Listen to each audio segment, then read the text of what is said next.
আমার দেশ পত্রিকার সেকেন্ড ম্যান সহকারী সম্পাদক মৌলানা শরীফ মোহাম্মদ। নারায়ে তাকবীর, নারায়ে তাকবীর।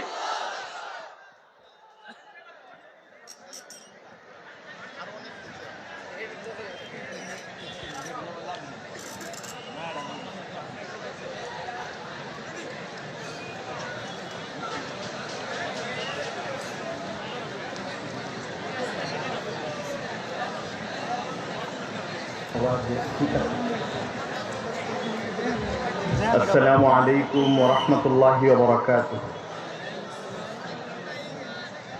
الحمد لله نحمده ونستعينه ونستغفره ونؤمن به ونتوكل عليه ونعوذ بالله من شرور أنفسنا ومن سيئات أعمالنا من يهده الله فلا مضل له ومن يضلله فلا هادي له ونشهد أن لا إله إلا الله وحده لا شريك له ونشهد أن سيدنا ونبينا ومولانا محمدا عبده ورسوله صلى الله تعالى عليه وعلى آله وصحبه وبارك وسلم تسليما كثيرا أما بعد فأعوذ بالله من الشيطان الرجيم بسم الله الرحمن الرحيم لقد كان لكم في رسول الله أسوة حسنة لمن كان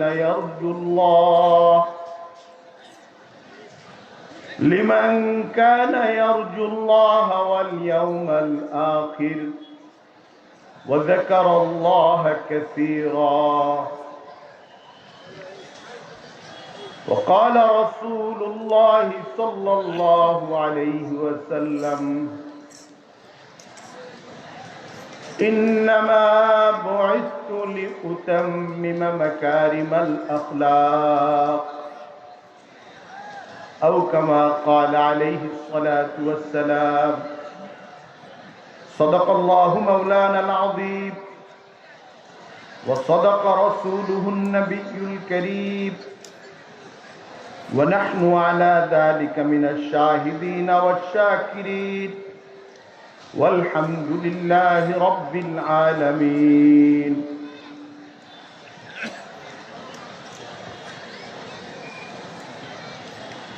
ঐতিহ্যবাহী আল জামিয়াতুল ইমদাদিয়া কিশোরগঞ্জের পক্ষ থেকে আয়োজিত 2 দিন ব্যাপী মুবারক সিরাতুন নবী সাল্লাল্লাহু আলাইহি ওয়াসাল্লাম মাহফিলের প্রথম দিন। এই মাহফিলের সম্মানিত মুআজ্জাজ সভাপতি হযরত মাওলানা শব্বির আহমদ রশিদ সাহেব, জামিয়া ইমদাদিয়ার মুআজ্জাজ আসাতিজায়ে কেরাম, কিশোরগঞ্জের বরেণ্য ওলামায়ে কেরাম, আমার সামনে কাছে এবং দূরে উপস্থিত দিন প্রাণ বিভিন্ন বয়স বিভিন্ন পেশা থেকে আগত ভাই ও বন্ধু,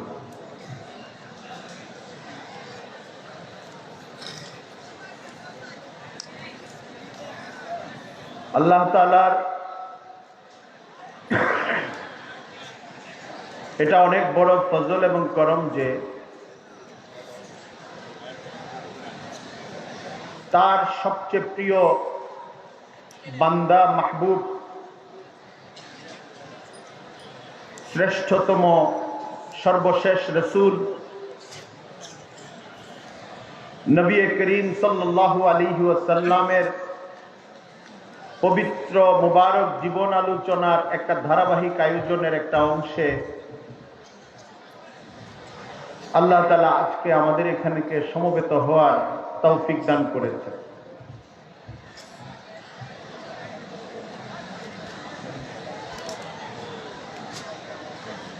যেই রাসূল সাল্লাল্লাহু আলাইহি ওয়াসাল্লামের জীবন মুমিনদের জন্য, মুসলমানদের জন্য সর্বোত্তম আদর্শ আল্লাহ তাআলা ঘোষণা করে দিয়েছে। এজন্য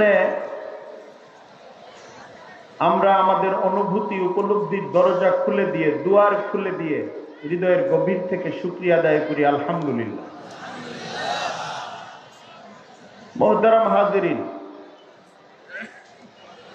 আসরের পর থেকে কেউ কেউ মাগরিবের পর থেকে টানা আলোচনা শুনে এসছেন এবং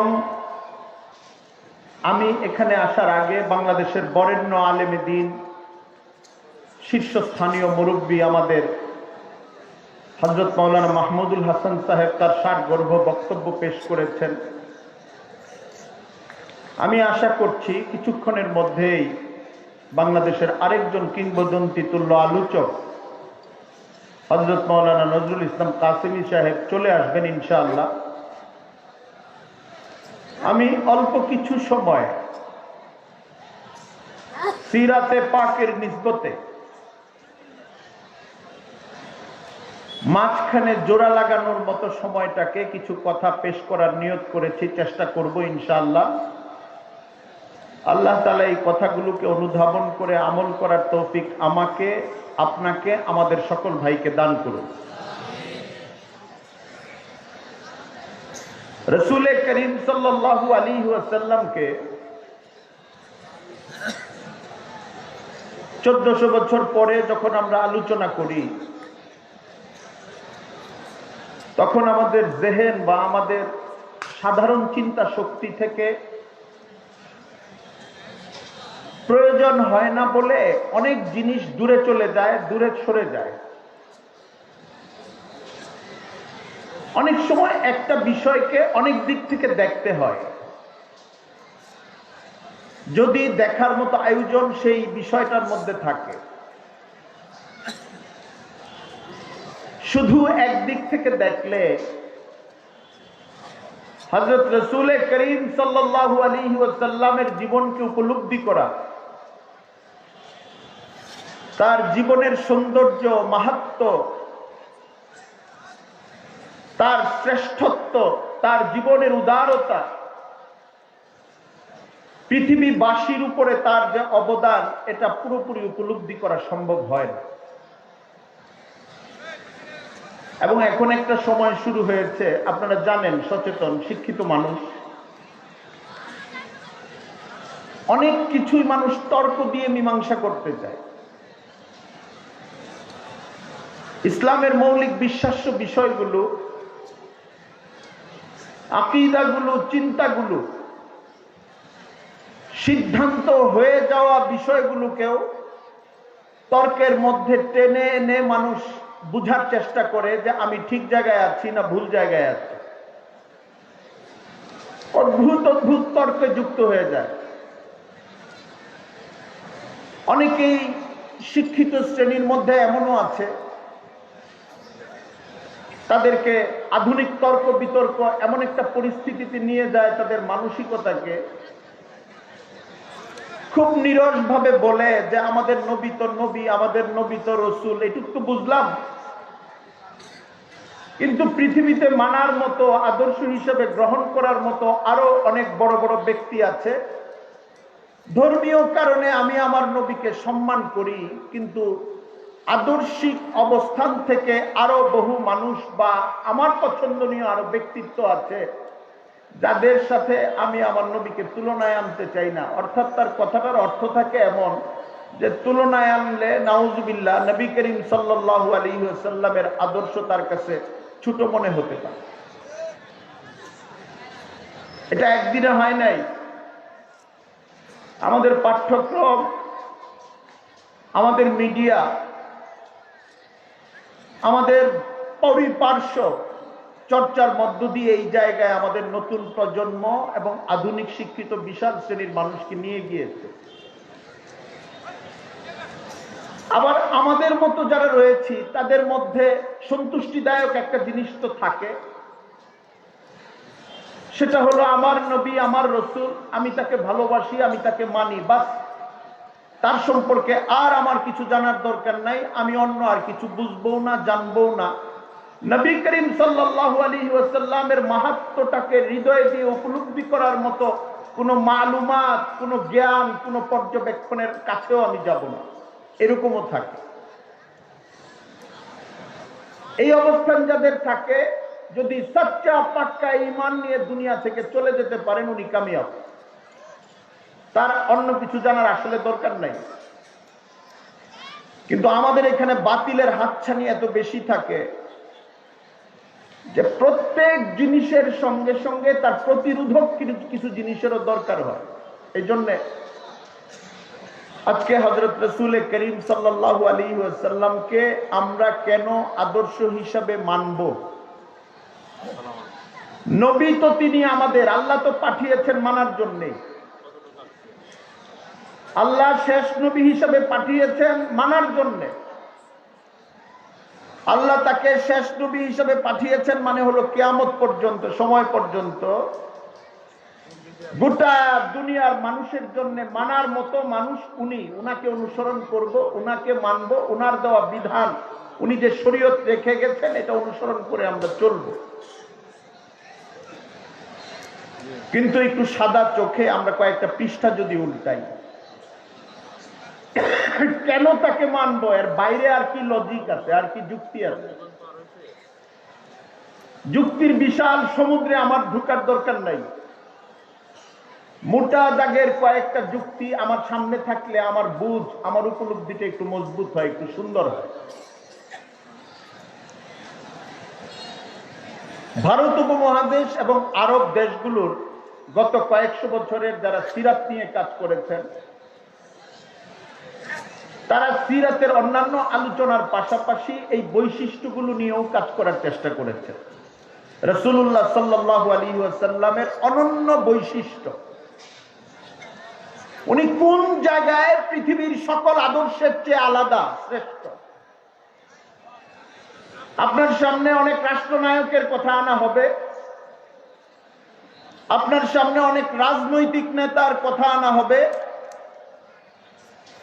আপনার সামনে অনেক কবি, সাহিত্যিক, লেখক, অধ্যাপক, বুদ্ধিজীবীর কথা আনা হবে, আপনার সামনে গত 1000 বছর থেকে নিয়ে একদম সাম্প্রতিক বর্তমান কাল পর্যন্ত এমন অনেক বড় ব্যক্তিত্ব উপস্থাপন করে বলা হতে পারে যে এখনকার মানুষের জন্য সর্বোত্তম, সর্বশ্রেষ্ঠ আদর্শ এই লোকটা।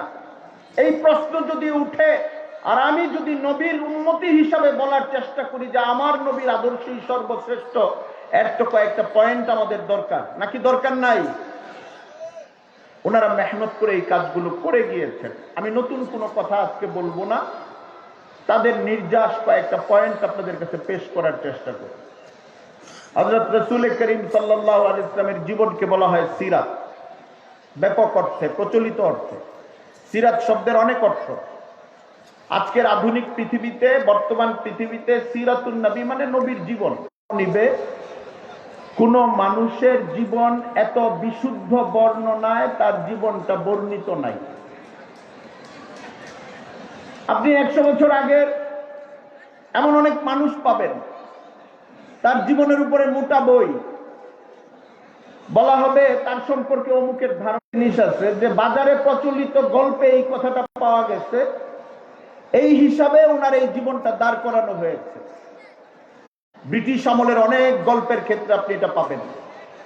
রাসূল করিম সাল্লাল্লাহু আলাইহি ওয়াসাল্লামের আব্বার নাম কি ছিল বলেন তো দেখি? মায়ের নাম কি ছিল বলেন তো দেখি? রাসূল আলাইহিস সালাম। উনাদের সম্পর্কে কোরআনে যে বর্ণনা আছে কোরআনের বর্ণনার পরে হাদিসে যে বর্ণনা আছে এর বাইরে তাদের গ্রন্থগুলোতে যে বর্ণনা আছে, এখনকার ইনজিল, বাইবেল, ওল্ড টেস্টামেন্ট, নিউ টেস্টামেন্টে সকল ঐতিহাসিকরা প্রায় একমত যে এর নির্ভরযোগ্যতা শতভাগ না। কারণ মুসা আলাইহিস সালামের দুনিয়া থেকে চলে যাওয়ার অনেক পরে তাওরাতের কপি হয়েছে। ঈসা আলাইহিস সালামের দুনিয়া থেকে উঠে চলে যাওয়ার অনেক পরে, শত শত বছর পরে ইনজিলের কপি হয়েছে। এবং যার সঙ্গে এই কপির সম্পর্ক দাঁড় করানো হয়, এটা যে উনি লিখেছেন এটাও প্রমাণ করা সম্ভব হয় নাই। এই জন্যে আম্বিয়া আলাইহিমুস সালামের জীবনের ক্ষেত্রেও এখন বর্তমান পৃথিবীতে যতটুকু উপস্থাপন করা হয় তাদের অনুসারী দাবিদারদের পক্ষ থেকে, এটাও বিশুদ্ধ সূত্রে বর্ণিত না, বিশুদ্ধ গ্রন্থ, বিশুদ্ধ জীবনের উপাদান হিসাবে এগুলো গাথা বাদ দিয়ে একদম পারফেক্ট বর্ণনা যে আমি দেখেছি উনি এই কাজ করেছেন। এই বর্ণনাটা আবার তার পরের শতকের মানুষ বলবে আমি দেখেছি, আমি শুনেছি, আমার চাচা উনি দেখেছেন উনি এই কাজটা করেছেন। চাচার ছেলে আবার বলবে আমি আমার দাদার কাছ থেকে, চাচার কাছ থেকে শুনে।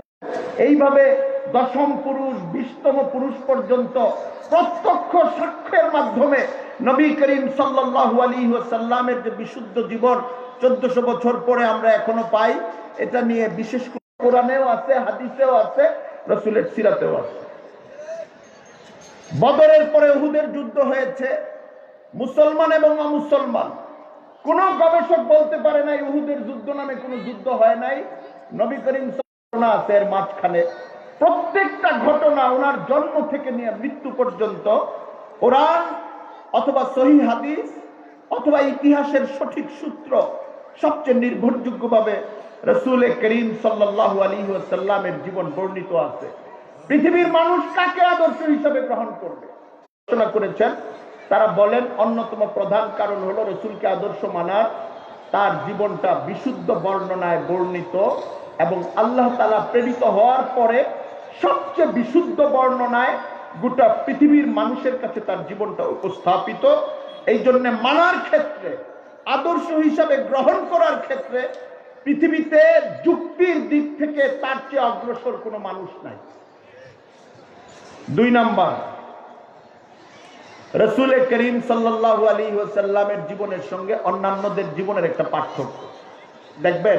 মহামনীষীদের বা মনীষীদের জীবন পাবেন, জীবনের কিছু কিছু অংশ পাবেন খুব বড় করে লেখা, কিন্তু জীবনের প্রতিটা সূক্ষ্ম অংশ, তার জন্ম, তার দাম্পত্য, তার ঘর সংসার, মানুষের সঙ্গে তার চলাচল, তার জীবনের প্রতিটা অংশ, প্রতিটা বিষয় এবং পূর্ণাঙ্গ জীবনটা পাওয়া, এইটা আর কোনো আদর্শ মানুষের ক্ষেত্রে পাওয়া যায় না, যেটা রাসূল করিম সাল্লাল্লাহু আলাইহি ওয়াসাল্লামের জীবনের ক্ষেত্রে পাওয়া যায়। রাসূল সাল্লাল্লাহু আলাইহি ওয়াসাল্লাম ছাড়া অন্য কোনো আম্বিয়া আলাইহিমুস সালামের জীবনের মধ্যে আছে। পিতার জীবন কেমন হবে, সন্তানের জীবন কেমন হবে, স্বামীর জীবন কেমন হবে, রাষ্ট্রনায়কের জীবন কেমন হবে, যুদ্ধনায়কের জীবন কেমন হবে, ঋণ গ্রহীতার জীবন কেমন হবে, ঋণ দাতার জীবন কেমন হবে, প্রতিবেশীর জীবন কেমন হবে, ক্রেতার জীবন কেমন হবে, বিক্রেতার জীবন কেমন হবে, বন্ধুর জীবন কেমন হবে, যুদ্ধের হালতে মানুষ কেমন থাকবে, শান্তির সঙ্গে যখন থাকবে কেমন থাকবে, ইবাদতের সময় কেমন থাকবে, বিবিদের সঙ্গে কেমন থাকবে, রাগ করার সময় কতটুক রাগ করবে, হাসি দেওয়ার সময় কতটুক হাসবে, কতটুক পোশাক রাখবে, শরীরের পশম চুল কোন জায়গায় কতটুক রাখবে, কতটুক রাখবে না, বাথরুমে ডান পায়ে ঢুকবে না বাম পায়ে ঢুকবে, মসজিদে ডান পায়ে ঢুকবে না বাম পায়ে ঢুকবে, পোশাক আশাক কাজ ডান দিক থেকে শুরু করবে না বাম দিক থেকে শুরু করবে। আপনি জীবনের এমন কোন অঙ্গন, এমন কোন অংশ বের করতে পারবেন না যে আমাদের পেয়ারা নবী সাল্লাল্লাহু আলাইহি ওয়াসাল্লামের জীবনে তার বর্ণনা নাই। একটা আদর্শ কমপ্লিট হওয়ার জন্য এটা গুরুত্বপূর্ণ পয়েন্ট। অনেক কবি পাবেন, অনেক লেখক পাবেন। হযরত মাওলানা সৈয়দ সুলাইমান নদভী তো অনেক সুন্দর করে বলেন যে পৃথিবী বিখ্যাত অনেক কবি আছে, শিল্পী আছে, যাদের কথায় মানুষ মুগ্ধ হয়, যাদের কবিতা মানুষ আবৃত্তি করে চোখের পানি ছেড়ে দেয়। খোঁজ দিলে দেখা যাবে কবিতার বাইরে তার রূপ হলো অত্যাচারী জমিদারের। খোঁজ নিলে দেখা যাবে শিল্পের বাইরে তার জীবন মাঝে মাঝে রাতে পতিতালয়ে কাটানো, জীবনের অন্ধকার অংশটা কাটেন। আমরা জীবনের একটা অংশ দেখে মুগ্ধ হই, জীবনের একটা চিত্র দেখে মুগ্ধ হই, আমরা তার গায়ে আদর্শের বড় পোস্টার লাগিয়ে দেই। 1400 বছর যাবত রাসূল করিম সাল্লাল্লাহু আলাইহি ওয়াসাল্লাম গোটা পৃথিবীর সামনে টপ টু বটম, পা থেকে মাথা পর্যন্ত, ব্যক্তি জীবন থেকে রাষ্ট্রীয় জীবন পর্যন্ত, যুদ্ধ জীবন থেকে একদম সাধারণ মানুষের জীবন পর্যন্ত সবটা মানুষের সামনে খোলা পাতার মতো খুলে রেখেছেন। মানুষ সেটা দেখতে পারে, বুঝতে পারে, অনুকরণ করতে পারে এবং সেই পথ ধরে চলতে পারে। এটা রাসূল করিম সাল্লাল্লাহু আলাইহি ওয়াসাল্লাম ছাড়া পৃথিবীতে কোনো আদর্শ, কোনো মহান মনীষীর ক্ষেত্রে এখনো ঘটেনি। আমরা কাকে অনুসরণ করব? হযরত রাসূল করিম সাল্লাল্লাহু আলাইহি ওয়াসাল্লামকে। আলোচনা অনেক লম্বা হয়ে যেতে পারে, আমি ক্লান্ত হয়ে যাচ্ছি অন্য একটা কারণে। রাসূল করিম সাল্লাল্লাহু আলাইহি ওয়াসাল্লাম তার জীবনের সত্যতা এবং মহান আদর্শের আরেকটা বড় উপলক্ষ হলো হযরত সাহাবায়ে কেরাম। পৃথিবীতে আপনি এমন অনেক নায়ক পাবেন, অনেক নেতা পাবেন, উনি নিজে অনেক কিছু করেছেন, কিন্তু আপনি আশ্চর্য একটা জিনিস দেখবেন, অনুসারীদের জীবনে তার কোনো প্রভাব ব্যাপকভাবে পড়ে নাই। উনি ত্যাগী, অনুসারীরা ভোগী। উনি অনেক দান করেন, অনেক কিছু করেন, কিন্তু তার অনুসারীদের জীবনে তার পরিবর্তন আসে নাই। উনি নিজে অনেক সংযমী, তার অনুসারীরা সংযমী না। কিন্তু রাসূল করিম সাল্লাল্লাহু আলাইহি ওয়াসাল্লাম পৃথিবীতে যখন এসেছেন, তখন আরব জাতি শুধু না, গোটা পৃথিবীর অবস্থাই ছিল খুব জঘন্য। তখন কয়েকটা সভ্যতা ছিল, আলোচিত সভ্যতা। একটা হলো পারস্য সভ্যতা, রোমান সভ্যতা। রোমান সভ্যতার গল্প অন্যান্য ইতিহাসেও ব্যাপকভাবে করা হয়, কিন্তু হিংস্রতা এবং জাহিলিয়াত ছাড়া রোমান আর পারস্য সভ্যতার মধ্যেও তেমন কিছু ছিল না। বড় বড় বিল্ডিং ছিল, প্রাচুর্য ছিল, টাকা পয়সা ছিল, কিন্তু বিশ্বাস এবং মানবিকতার সম্পদ তাদের ছিল না। সাহাবায়ে কেরামের যেই সমাজে রাসূল করিম সাল্লাল্লাহু আলাইহি ওয়াসাল্লাম এসেছেন, আপনারা সবাই জানেন, তখন আরবের ওই যুগটাকে বলা হতো জাহিলিয়াতের যুগ বা জাহেলি যুগ, আইয়ামে জাহেলিয়া। মানুষ মানুষকে খুন করত, মানুষ নিজের মেয়েকে বড় হইতে দিতে চাইতো না। তার কাছে লজ্জা লাগতো যে আমার মেয়েকে আমি আরেক জায়গায় দিয়ে দিব, আরেক পুরুষের হাত ধরে চলে যাবে, এর চেয়ে মেয়েটা মরে যাক। এটা তার কাছে একটা লজ্জার ব্যাপারে পরিণত হয়ে গিয়েছিল। ওই সময় রাসূল এসেছেন, দুনিয়ায় আল্লাহ পাঠিয়েছেন। মানুষ মানুষের সঙ্গে আচরণ ভালো করত না, মানুষের প্রতি মানুষের আস্থা এবং বিশ্বাস ছিল না। রাসূল সাল্লাল্লাহু আলাইহি ওয়াসাল্লাম যখন মক্কায় আসলেন, 3 বছর পর্যন্ত গোপনে দাওয়াত দিলেন। গোপন যুগ পার হওয়ার পরে প্রকাশ্যে যখন দাওয়াত দিতে শুরু করলেন, সাহাবায়ে কেরামকে অত্যাচার করা শুরু হইল। সাহাবায়ে কেরাম এক পর্যায়ে হযরত রাসূল করিম সাল্লাল্লাহু আলাইহি ওয়াসাল্লামের নির্দেশে এবং অনুমতিতে হাবশায় হিজরত করলেন। আর রাসূল করিম সাল্লাল্লাহু আলাইহি ওয়াসাল্লাম সাহাবায়ে কেরামের একটা অংশ। রাসূল করিম সাল্লাল্লাহু আলাইহি ওয়াসাল্লাম দাওয়াত দিতে থাকলেন, অনেক ঘটনা ঘটতে থাকলো। 13 বছর পরে উনি মদিনায় হিজরত করলেন নবুয়তের।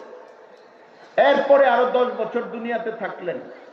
কিন্তু রাসূল করিম সাল্লাল্লাহু আলাইহি ওয়াসাল্লাম নবুয়তের এই 23 বছরে আরবের ওই মানুষগুলোকে, যাদের মধ্যে সভ্যতা ছিল না, নারীর প্রতি সম্মান ছিল না, যাদের দিন ধর্মের হালত ভালো ছিল না, আরবের ওই মুসলমানদের মধ্যে, মানুষদের মধ্যে এমন বিপ্লব করলেন, এমন সংগ্রাম করলেন, এমন দাওয়াত দিলেন যে 23 বছরে গোটা জাজিরাতুল আরবের চেহারা পরিবর্তন হয়ে গেল। যেই মানুষ অস্ত্র নিয়ে ঘুরত, সেই মানুষ অন্যের জন্য জীবন দিয়ে দেয়। যেই মানুষ আরেকজনকে হত্যা করার জন্য পাগল ছিল, সেই মানুষ আরেকজনকে খাদ্য খাওয়ানোর জন্য জীবন দিয়ে দেয়। গোটা সাহাবায়ে কেরামের জীবনটা পরিবর্তিত একটা জীবনে পরিণত হইল। এটা আদর্শ কোনো ইতিহাস আদর্শ কোনো মানুষের ইতিহাস ছাড়া এই জিনিসটা সম্ভব না। তা না হলে দেখা যায় কি জানেন, যে অনেক সময় নেতা কর্মী অনুসারীরা ত্যাগ দেওয়ার জন্য প্রস্তুত থাকে, যিনি নেতা হন উনি সরে যান। অনেক সময় নেতা ত্যাগ দেওয়ার জন্য প্রস্তুত থাকেন, কিন্তু অনুসারীরা নেতা সরে যান, আর কোনো সময় অনুসারী নিজেই সরে যায়। কিন্তু রাসূল করিম সাল্লাল্লাহু আলাইহি ওয়াসাল্লাম এমন একটা দল তৈরি করেছিলেন যারা ঈমানে, আমলে, আনুগত্যে, আত্মবিশ্বাসে জান্নাতকে সামনে নিয়ে এইভাবে মেহনত করেছেন, যে মেহনতের বদৌলতে তারা তৈরি হয়ে গেছে এবং তারা গোটা পৃথিবীর সামনে একটা আদর্শ উপস্থাপন করতে সক্ষম হয়েছেন। এটা রাসূল করিম সাল্লাল্লাহু আলাইহি ওয়াসাল্লামের সর্বোত্তম আদর্শের আরেকটি দলিল। আমরা আজকে কিশোরগঞ্জের এই মুবারক মাহফিলে অনুরোধ করব, গত 15 বছর একটা সময় আমরা পার করেছি, অনেক কথা অর্ধেক বলেছি, অনেক কথা বলতে পারি নাই, অনেক কথা চেষ্টা করে পুরোপুরি বলার চেষ্টা করেছি। আজকে একটা অনুরোধ করব, বাংলাদেশের যে কোনো অঞ্চলে যদি রসুলের সুন্নত ধারণ করার কারণে, রসুলের পোশাক, রসুলের দাড়ি, রসুলের বিধান, পর্দা ধারণ করার কারণে কোনো ক্যাম্পাসে টিজ করা হয়, অপমান করা হয়, লাঞ্ছনা করা হয়, বৃহত্তর জাতিগোষ্ঠী হিসেবে, মুসলমান হিসেবে আমরা এটার প্রতিবাদ করব। রাসূল সাল্লাল্লাহু আলাইহি ওয়াসাল্লামের আদর্শ মহব্বতের সঙ্গে তো ছড়াবই, কিন্তু যারা ইসলামোফোবিক মেজাজ নিয়ে, রসুল দ্রোহিতার মেজাজ নিয়ে রসুলের সুন্নতকে ব্যঙ্গ বিদ্রুপ করে এসেছে বহুদিন, আমি অনুরোধ করব তারা সংশোধন হয়ে যান। তারা রসুল সাল্লাল্লাহু আলাইহি ওয়াসাল্লামের জীবনকে বুঝার চেষ্টা করেন, রসুলের আদর্শ উম্মত কেন মানে এটা অনুধাবন করার চেষ্টা করেন।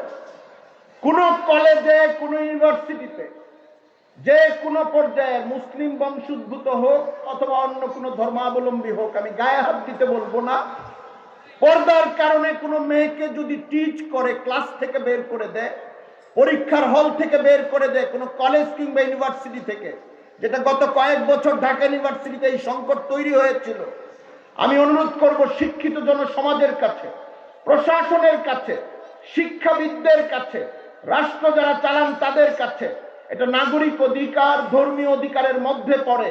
আমরা সংখ্যাগুরু ধর্মাবলম্বী হয়ে সহানুভূতির বাইরে চলে যেতে হবে, অধিকারের বাইরে চলে যেতে হবে, এমন তো কোনো কথা নাই। আমরা সংখ্যা লঘু ধর্মাবলম্বীদের অধিকারের পক্ষেও কথা বলবো, তাদের কোনো অধিকার যেন ক্ষুণ্ণ না করা হয়, তাদেরকে যেন কোনো জুলুম না করা হয় যেটা রসুল করেন নাই, তাদেরকে যেন কোনো কষ্ট না দেওয়া হয়, এটা আমরা বলবো। একই সঙ্গে কোন কলেজে, কোন ইউনিভার্সিটিতে, স্কুলে তো এটা কম হয়, হওয়ার সম্ভাবনা থাকে না, কোন জায়গায় পর্দা এবং দাড়ি টুপির কারণে কোন অঙ্গনে, কোন কর্মক্ষেত্রে কোন মুসলমানকে যেন নাজেহাল করা, অপ্রস্তুত করা, টিচ করার মতো কোনো ক্ষেত্র তৈরি না হইতে পারে। এটা রাসূল সাল্লাল্লাহু আলাইহি ওয়াসাল্লামের উম্মতীদের একটা জিম্মাদারি। কি জিম্মাদারি? একটা তো হইল প্রতিবাদ করা, আরেকটা হলো উম্মতের একটা শিয়ার থাকে। রসুলের উম্মতের শিয়ার বা বৈশিষ্ট্য হলো রসুলের সুন্নতগুলোকে বহন করা। আজকে গোটা উপমহাদেশ ব্যাপী হিন্দুত্ববাদের একটা জয় জয়কার চলছে, আপনারা দেখতেছেন। মুসলমানদেরকে ভারতবর্ষে, ভারতের মধ্যে কিভাবে অত্যাচার করা হচ্ছে দেখছেন। আমাদের প্রতিবেশী দেশ মিথ্যা প্রপাগান্ডা করে বাংলাদেশের উপরে দোষারোপ করার কত ভয়ঙ্কর খেলা খেলছে, আপনারা দেখতেছেন। আমি অনুরোধ করব আমাদেরকে যেরকম শান্ত থাকতে হবে, এরকম ইসলামের বৈশিষ্ট্যগুলোকে ধরে রেখে, ঊর্ধ্বে তুলে ধরে রেখে আমাদের চলতে হবে। মাথা গুটিয়ে নেওয়া, মনটাকে ছোট করে ফেলা, নিজের মাথার টুপিটা খুলে ফেলা, দাড়িটাকে কামিয়ে ফেলা, পর্দাটাকে সরিয়ে ফেলা, এটা মুসলমানদের আত্মরক্ষা অতীতেও দেয় নাই, ভবিষ্যতেও দিবে না। মুসলমানের মুখে তাকবীর লাগবে, মসজিদে আযান ধ্বনিত হইতে হবে, জামাতের সাথে নামাজ হবে, মুসলমান ছেলেমেয়েরা ইসলামী নাম রাখবে, মুসলমান সন্তানেরা পুরুষ হয়ে যখন যাবে দাড়ি রাখবে, মেয়েরা বুরকা পরবে, হিজাব পরিধান করবে, রসুলের এই বিধানকে গর্বের সঙ্গে আনন্দের সঙ্গে ইসলামী পরিচিতি বহন করার যে একটা গৌরব, এই গৌরবের সঙ্গে গোটা উপমহাদেশ ব্যাপী বিচরণ করতে হবে। আমরা ব্রিটিশ আমলে অত্যাচারিত হয়েছি। ব্রিটিশ আমলে 1947-এর আগ পর্যন্ত আপনারা জমিদারদের অনেক কাহিনী জানেন। আমি তো আবুল মনসুর আহমদের গল্প যদি বলি, মাহফুজা নাম, ডেইলি স্টারের মাহফুজা নাম, আপনারা নাম জানেন তো? ডেইলি স্টারের মাহফুজা নামের আব্বা হইল আবুল মনসুর আহমদ। আবুল মনসুর আহমদ তার আত্মকথা নামক বইয়ে জমিদারদের অত্যাচারের যে বর্ণনা লিখেছে, তা থেকে এটা পাওয়া যায় যে অন্তত শেষ দিকের জমিদাররা এটা চাইতো না, হিন্দু জমিদাররা, যে মুসলমান ছেলেরা একটা ভালো ইসলামী নাম রাখুক, মুসলমানের ঘরে কুরবানির দিন কুরবানি হোক, মুসলমানের ঘরে বাচ্চা হওয়ার পরে আকিকা হোক, মুসলমানের ছেলে মেয়েরা উচ্চ শিক্ষিত হোক, এটা তারা চাইতো না। মুসলমানরা মুসলমানের পরিচয়ে পরিচিত হোক, এটা চাইতো না। তাদের অনেক ধর্মীয় স্বার্থ ছিল, রাজনৈতিক স্বার্থ ছিল। আমি সিরাতুন নবী সাল্লাল্লাহু আলাইহি ওয়াসাল্লামের এই মাহফিলে কিশোরগঞ্জের তপ্ত হৃদয় সকল শ্রেণীর ভাইদেরকে অনুরোধ করব, আমাদের কোনো ঝগড়া ক্লেশের দরকার নাই। আমরা আমাদের দ্বীনকে মহব্বতের সঙ্গে আপন করে নেব। ফজরের নামাজে যাব সুন্দরভাবে, গলিতে গলিতে মানুষকে সালাম দেব। রাসূল সাল্লাল্লাহু আলাইহি ওয়াসাল্লামের সালামের যে একটা সুন্নত শিখাইছেন, আফসুস সালাম, তোমরা সালামকে ছড়ায় দাও। সালামকে ছড়ায় দেওয়া মানে শুধু নিজের সিঙ্গেল একজনকে সালাম দেওয়া এইটুক না, সালাম দিতে উদ্বুদ্ধ করা। ঘরে সালাম দিব, বাইরে সালাম দিব, বড় বাজারে যাব সালাম দিব, আখড়া বাজারে যাব সালাম দিব, শহীদ মসজিদের সামনে রাস্তা দিয়া মানুষ যাবে, অন্য আওয়াজ গমগম যেন না করে, আওয়াজের মধ্যে 70% যেন থাকে আসসালামু আলাইকুম ওয়া রাহমাতুল্লাহ, ওয়া আলাইকুম আসসালাম ওয়া রাহমাতুল্লাহ। কোন একটা মুসলিম অঞ্চলে মুসলমান যদি সালাম ঠিক মতো দিতে থাকে, সালামের উত্তর সুন্দর করে নিতে থাকে, আল্লাহর পক্ষ থেকে রহমত তো আসবেই, আর ওই জাতি মুসলমানদের নিজস্ব পরিচিতি নিয়ে বড় হওয়ার সুযোগ পাবে। এটা থেকে যেন আমরা পিছিয়ে না যাই। আমাদের সন্তানরা জন্ম নেওয়ার পরে আপনি স্কুলে পড়াবেন না কলেজে পড়াবেন, ইউনিভার্সিটিতে পড়াবেন, ডিসিএসপি বানাবেন, বানান, সবাইকে জামিন দিয়ে আপনি দিবেন না, এটা আমরা বুঝি। কিন্তু কোন মুসলমানের সন্তান কালিমায়ে তয়্যিবা পারবে না, কোরআন শরীফ তেলাওয়াত করতে পারবে না, সুন্নতের দোয়াগুলো বলতে পারবে না, এই অজ্ঞতা নিয়ে যেন বড় না হয়, তাহলে আগামী কালের পৃথিবী বাংলাদেশের জন্য সংকটাপন্ন পৃথিবী হবে। আমরা পুরনো কথা আবার বলি, দেখেন গাজার মুসলমানদের জন্য আমরা অনেক কেঁদেছি, এখনো কাঁদি। গাজার মুসলমানদের অবস্থা কি? একদিকে মিশর, অল্প একটু জায়গা কয়েক গজের মতো, আর চারদিকে ইসরায়েল এমন ভাবে ঘিরে রেখেছে, তাদের যাওয়ার জায়গা নেই। তারা মানুষ সংখ্যায় কম ছিলেন, ঈমান আমাদের চেয়ে 1000 গুণ মজবুত তাদের।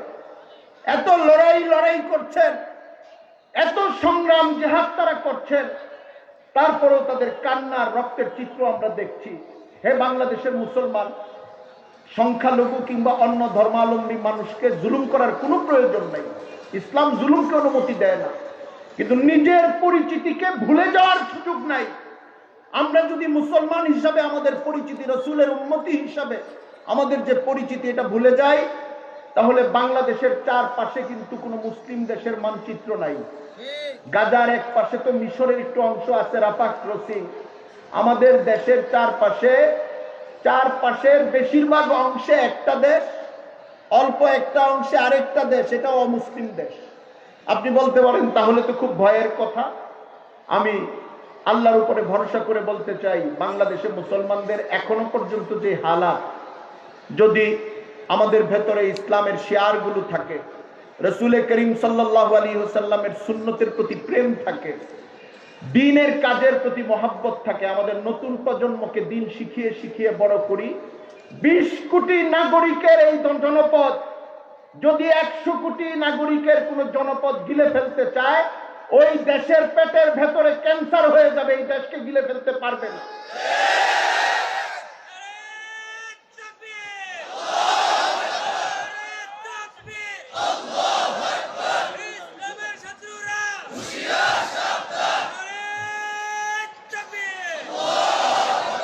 রাসূল করিম সাল্লাল্লাহু আলাইহি ওয়াসাল্লাম মক্কার জীবনে তো দাওয়াতি দিয়েছেন, মজলুম হয়েছেন, মদিনার জীবনে জিহাদ করেছেন, কিন্তু জিহাদ করার মানে এই না যে রাসূল সাল্লাল্লাহু আলাইহি ওয়াসাল্লাম শত্রুকে যেখানে পেয়েছেন যুদ্ধাবস্থা এবং যুদ্ধ অবস্থা ছাড়া সেখানেই মেরেছেন, এমন যুদ্ধের ক্ষেত্রে লড়াই হয়েছে। রাসূল সাল্লাল্লাহু আলাইহি ওয়াসাল্লামের সঙ্গে তো অনেক ইহুদির দেখা হয়েছে মদিনায়, চুক্তিবদ্ধ ছিল। যতদিন পর্যন্ত ইহুদিদের এক একটা গোত্র রাসূল সাল্লাল্লাহু আলাইহি ওয়াসাল্লামের চুক্তি ভঙ্গ করে গাদ্দারি না করেছে, ততদিন পর্যন্ত রাসূল সাল্লাল্লাহু আলাইহি ওয়াসাল্লাম কোন ইহুদির সঙ্গে এতটুকু খারাপ আচরণ করেন নাই, মুসলমানদেরকেও করতে দেন নাই, যাতে মনে হইতে পারে সে আরেক সম্প্রদায়ের মানুষ। খুব হৃদয়ে দিয়ে আচরণ করেছেন। আমরা এটা করব অপর সকল ধর্মাবলম্বীর সঙ্গে যারা বাংলাদেশে আছেন, কিন্তু নিজেদেরকে প্রতিরোধের শক্তিতে, দ্বীনের শক্তিতে, ঈমানের শক্তিতে, ইসলামের শক্তিতে, রাসূলের প্রেমের শক্তিতে এতটা মজবুত রাখতে হবে। আমাদের উস্তাদ বাংলাদেশের আরেকজন বরেণ্য আলেমে দ্বীন, আপনাদের পরিচিত হযরত মাওলানা মুফতি ফজলুল্লাহ কামিনী সাহেব রহমতুল্লাহি আলাইহি বলতেন যে ভারত যদি কোনোদিন বাংলাদেশকে দখল করার চেষ্টা করে, আমরা তাদের সীমান্তের ভেতরে ঢুকে তাদের পেটের ভেতরে ক্যান্সারে পরিণত হয়ে যাব। আমাদেরকে ওরা গিলতে পারবে না। কিন্তু এটার জন্য আমাদের ঈমানি মজবুতি দরকার, শিয়ারগুলো দরকার, মুসলমানদের মধ্যে পারস্পরিক আচরণগত সৌন্দর্য দরকার, লেনদেন সুন্দর হওয়া দরকার, মুআশারা সুন্দর হওয়া দরকার, মুখে ইসলামের কালিমাতগুলো জারি থাকা দরকার। আমি কিছুদিন আগে, কয়েক বছর আগে মালয়েশিয়াতে একজন বুজুর্গের সোহবতে গিয়েছিলাম, হযরত মাওলানা জুলফিকার আহমদ নকশবন্দি সাহেব দামাত বারাকাতুহু, সম্ভবত 2015 বা 16 এরকম সময়ে।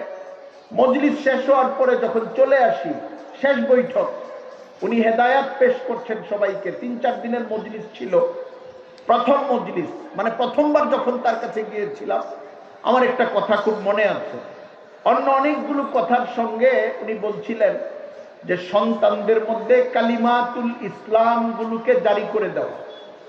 ইসলামের যে কালিমাত গুলো আছে, সুবহানাল্লাহ, আলহামদুলিল্লাহ, আল্লাহু আকবার, লা ইলাহা ইল্লাল্লাহ, মাশাআল্লাহ, ইনশাআল্লাহ, এই শব্দগুলো আমার ছেলে যদি ইংলিশ মিডিয়ামে পড়ে সেও যেন শিখে। এমন যেন না হয় যে ইংরেজি শিখাইতে শিখাইতে এমন এক অবস্থা করছি, সুবহানাল্লাহ বলার সময় ওয়াও, ইন্না লিল্লাহ বলার সময় আই শিট, মানে কিছু তো বের হয়ে যাইতে পারে, কিন্তু এটা যদি 100% হয়ে যায়, ইন্না লিল্লাহ তার মুখ দিয়েই না বের হয়, সুবহানাল্লাহ তার বোমা মারলেও না বের হয়, মাশাআল্লাহ তার মুখ দিয়ে বের না হয়, তাহলে আমরা নতুন প্রজন্মকে গড়লাম ইসলামের শিকড় কেটে দিয়ে। আমি রাসূলের উম্মতীদেরকে অনুরোধ করব, আমি আবারও বলছি, আমরা সচেতন। একটা জেলা শহরের, একটা দেশের সকল মানুষ কওমি মাদ্রাসায় এসে ভর্তি হবে না, সবাই আলেম হবে না। এটা অনেক বড় সৌভাগ্যের ব্যাপার। এটা বিশেষায়িত এলেম। 12 বছর 15 বছর তো সিস্টেমেটিক পড়তে হয়। এই পড়ার পরে আরো 20 বছর 25 বছর এক একজন মেহনত করতে থাকেন, পরে আলেম বনেন, আলেম হন, তার যোগ্য আলেমে পরিণত হন। আমরা জানি যে এটা সবাই করবে না, দুনিয়ার লাইনে পড়বে, বহু মানুষই পড়বে, 85 ভাগ 80 ভাগ 90 ভাগ মানুষ পড়বে, পড়েন, কিন্তু সন্তানদেরকে মুখের মধ্যে যেন আল্লাহু আকবার থাকে, লা ইলাহা ইল্লাল্লাহ থাকে, মাশাআল্লাহ থাকে, সুবহানাল্লাহ থাকে, রাসূলের প্রতি মহব্বত থাকে, দুরূদ শরীফ পড়তে পারে, এই শব্দগুলো যেন থাকে মরার সময়, তাহলে এই কালিমাগুলো তার মুখ দিয়ে বের হবে। তা না হলে তো মৃত্যুর সময়ও সে আরবি শব্দ, ইসলামী শব্দ খুঁজে পাবে না। এটা অনেক দুর্ভাগ্যের জিনিস হবে। আমি কিছুদিন আগে ঢাকার একটা মসজিদে জোহর বা আসরের নামাজ পড়লাম, পড়ার পরে জানাজা হবে, জানাজার ঘোষণা হবে। ঘোষণা প্রথমে ইমাম সাহেব দিলেন, মহল্লার কোন ব্যক্তি মারা গেছেন, এরপরে ছেলেদের একজন বক্তব্য দিতে দাঁড়াইলেন। ওই যে দায় মুক্তির একটা বক্তব্য দেয় অনেক সময় ছেলেরা, যে আমার বাবা অমুক এতদিন এই মহল্লায় ছিলেন, কেউ যদি টাকা পয়সা পান আমার সঙ্গে যোগাযোগ করবেন, কেউ যদি আচরণে কষ্ট পান আমার সঙ্গে যোগাযোগ করবেন বা মাফ করে দিবেন, আমি আপনাদের কাছে মাফ চাই। এই যে একটা কথা বলে মাফ চায়া, এই কথাটা বলার জন্য ছেলে দাঁড়াবে। এর আগে ইমাম সাহেব যিনি মারা গেছেন আর তার ছেলেরা কি কি করে এর একটা বর্ণনা দিচ্ছেন। আমি দেখলাম যিনি মারা গেছেন উনি অনেক উচ্চশিক্ষিত, বিরাট উচ্চশিক্ষিত মানুষ, মহল্লায় বাড়ি করছেন, আর তার ছেলেরা তার চেয়েও বেশি উচ্চশিক্ষিত, আরো উচ্চশিক্ষিত মানুষ, সবাই প্রতিষ্ঠিত, সবাই। বাবা মারা গেছে, 90 বছরের মতো বয়স পেয়েছিলেন। বাবা মারা যাওয়ার পরে এখন ছেলে দাঁড়াইছেন বয়ান দেওয়ার জন্য, ওনার সাফাইটা দায় মুক্তির কথাটা বলার জন্য। উনি কথা বলতে শুরু করেছেন, আমার বাবা গতকাল রাত্র 3:30টার সময় ইন্তেকাল করেছেন। এটা বলার পরে ইন্না লিল্লাহ কয়ে আর বলতে পারতেছেন না, মানে তার শারীরিক অসুস্থতা না, মানে পত্রিকায় যে পড়ে ইন্না লিল্লাহি ওয়া ইন্না ইলাইহি রাজিউন এটা মুখস্থ করতে পারে না। পত্রিকায় তো ইন্না লিল্লাহ পুরাটা লেখে না, ইন্না লিল্লাহ লেখা ডট ডট দিয়ে রাজিউন লেখে অনেক জায়গায়। মিডিয়াগুলো তো দেখবেন ইন্না লিল্লাহ দিয়া ডট ডট ডট রাজিউন, যেন মানুষ বুঝে যায় এটার ভিতরে কি আছে। তো উনিও ওইটা উচ্চারণ করতে গিয়ে আর উচ্চারণ করতে পারতেছে না, কয়েকবার ট্রাই করতেছে। এটা খুব জরুরি ছিল না। তার বাবার মৃত্যু হয়েছে বলার পরে যদি ইন্না লিল্লাহ সে না বলতে পারে বড় কোনো গুনাহ হয়ে যাবে না, কিন্তু সে ইন্না লিল্লাহ বলবে তার বাবার মৃত্যুর খবরের সাথে, এটা কাঙ্ক্ষিত ছিল। মুসলমান ইদা আসাবাতহুম মুসিবা ক্বালু ইন্না লিল্লাহি ওয়া ইন্না ইলাইহি রাজিউন। মুসলমানের এটা একটা বৈশিষ্ট্য, চারিত্রিক বৈশিষ্ট্য। দুঃখের কোনো ঘটনা ঘটলে এটা 10 টাকা হারাইলেও আপনি বলতে পারেন, খালি মৃত্যুর জন্য এটা খাস না। 20 টাকা পকেট থেকে পড়ে গেছে, খুঁজে পাচ্ছেন না, মোবাইলটা কই রাখছেন পাচ্ছেন না, আপনি ইন্না লিল্লাহ পড়তে পারেন। এটা ইন্না লিল্লাহ পড়ার এটাও একটা উপযোগী সময়। যাই হোক, ওই ছেলে ইন্না লিল্লাহ পড়তে পারতেছেন। কয়েকবার চেষ্টা করার পরে পাশের থেকে একজন বলছে আপনি পরের কথাগুলো বলেন। আমার কাছে হঠাৎ মনে হইলো জানাজা তো পড়বো, পড়েই তো বের হবো। আমি বললাম বাবা তো এত উচ্চ শিক্ষিত, ছেলেগুলো তার চেয়ে বেশি উচ্চ শিক্ষিত। বাবা যে মারা গেল, বাবার মারা যাবার পরে ইন্না লিল্লাহটা তো ভালো করে বলতে পারতেছেন। এরকম উচ্চ শিক্ষিত আমরা কেন বানাবো সন্তানকে? আমি কেন এত উচ্চ শিক্ষিত হব? লা ইলাহা ইল্লাল্লাহু মুহাম্মাদুর রাসূলুল্লাহ বলতে পারবো না? আমি মারা যাবার পরে আমার ছেলেটা ইন্না লিল্লাহ বলতে পারবে না, আমার কবরের পাশে দাঁড়ায় সূরা ফাতিহা পড়তে পারবে না, যায় হুজুরের কাছে যায় বলবে হুজুর জানাজা কেমনে পড়ে? বাপের জানাজা জিজ্ঞাসা করে যে হুজুর কেমনে পড়ে, ওযু লাগবে নাকি, হুজুর কয়বার তাকবীর কয়বার? এটা কেন হবে? আপনি তো বাবার জানাজা পড়বেন, তো বাবার জানাজার আগে আরো কয়েক হাজার জানাজা শিখেন, পড়েন। জানাজা তো কোনো কঠিন জিনিস না। একটা মোবাইল টিপতে টিপতে আমরা মোবাইল চালানো শিখি। একটা আইফোন যদি কাউকে হাদিয়া দেওয়া হয়, এখানে পরিবারগুলোর মধ্যে বিদেশ থেকে মামা আইনা একটা আইফোন হাদিয়া দেয়, ওই আইফোনটা মোতালা করে 1 সপ্তাহ প্রোগ্রামগুলো শিখে, কোন বাটনে কি হবে, কোনটার থেকে কি হবে শিখতে শিখতে হেফজ করে ফেলে, একদম মেকারের মতো যোগ্য হয়ে যায়। তো 1 সপ্তাহ সময় দিয়ে আপনি আইফোন ইয়াদ করতে পারলেন, অ্যান্ড্রয়েড সেট ইয়াদ করতে পারলেন, একটা যন্ত্র চালানো শিখতে পারলেন, বাইক চালানো শিখতে পারলেন। আমার আপনার নতুন প্রজন্মকে, যারা হিন্দুত্ববাদের একটা বেষ্টনীর মধ্যে আমরা বড় হইতেছি, ভারতীয় আগ্রাসনের মধ্যে বড় হইতেছি, প্রতি মুহূর্তে হামলা, আশঙ্কা, প্রোপাগান্ডার একটা ঝড়ের মধ্যে বড় হইতেছি, আমাদেরকে যোগ্য হইতে হবে। আমাদের ইঞ্জিনিয়ারদেরকে ইঞ্জিনিয়ার হিসাবেও যোগ্য হইতে হবে, ডাক্তারদেরকে ডাক্তার হিসাবেও যোগ্য হইতে হবে, আর মুসলমানের সন্তান হিসাবেও যোগ্য হয়ে গড়ে উঠতে হবে ইনশাআল্লাহ।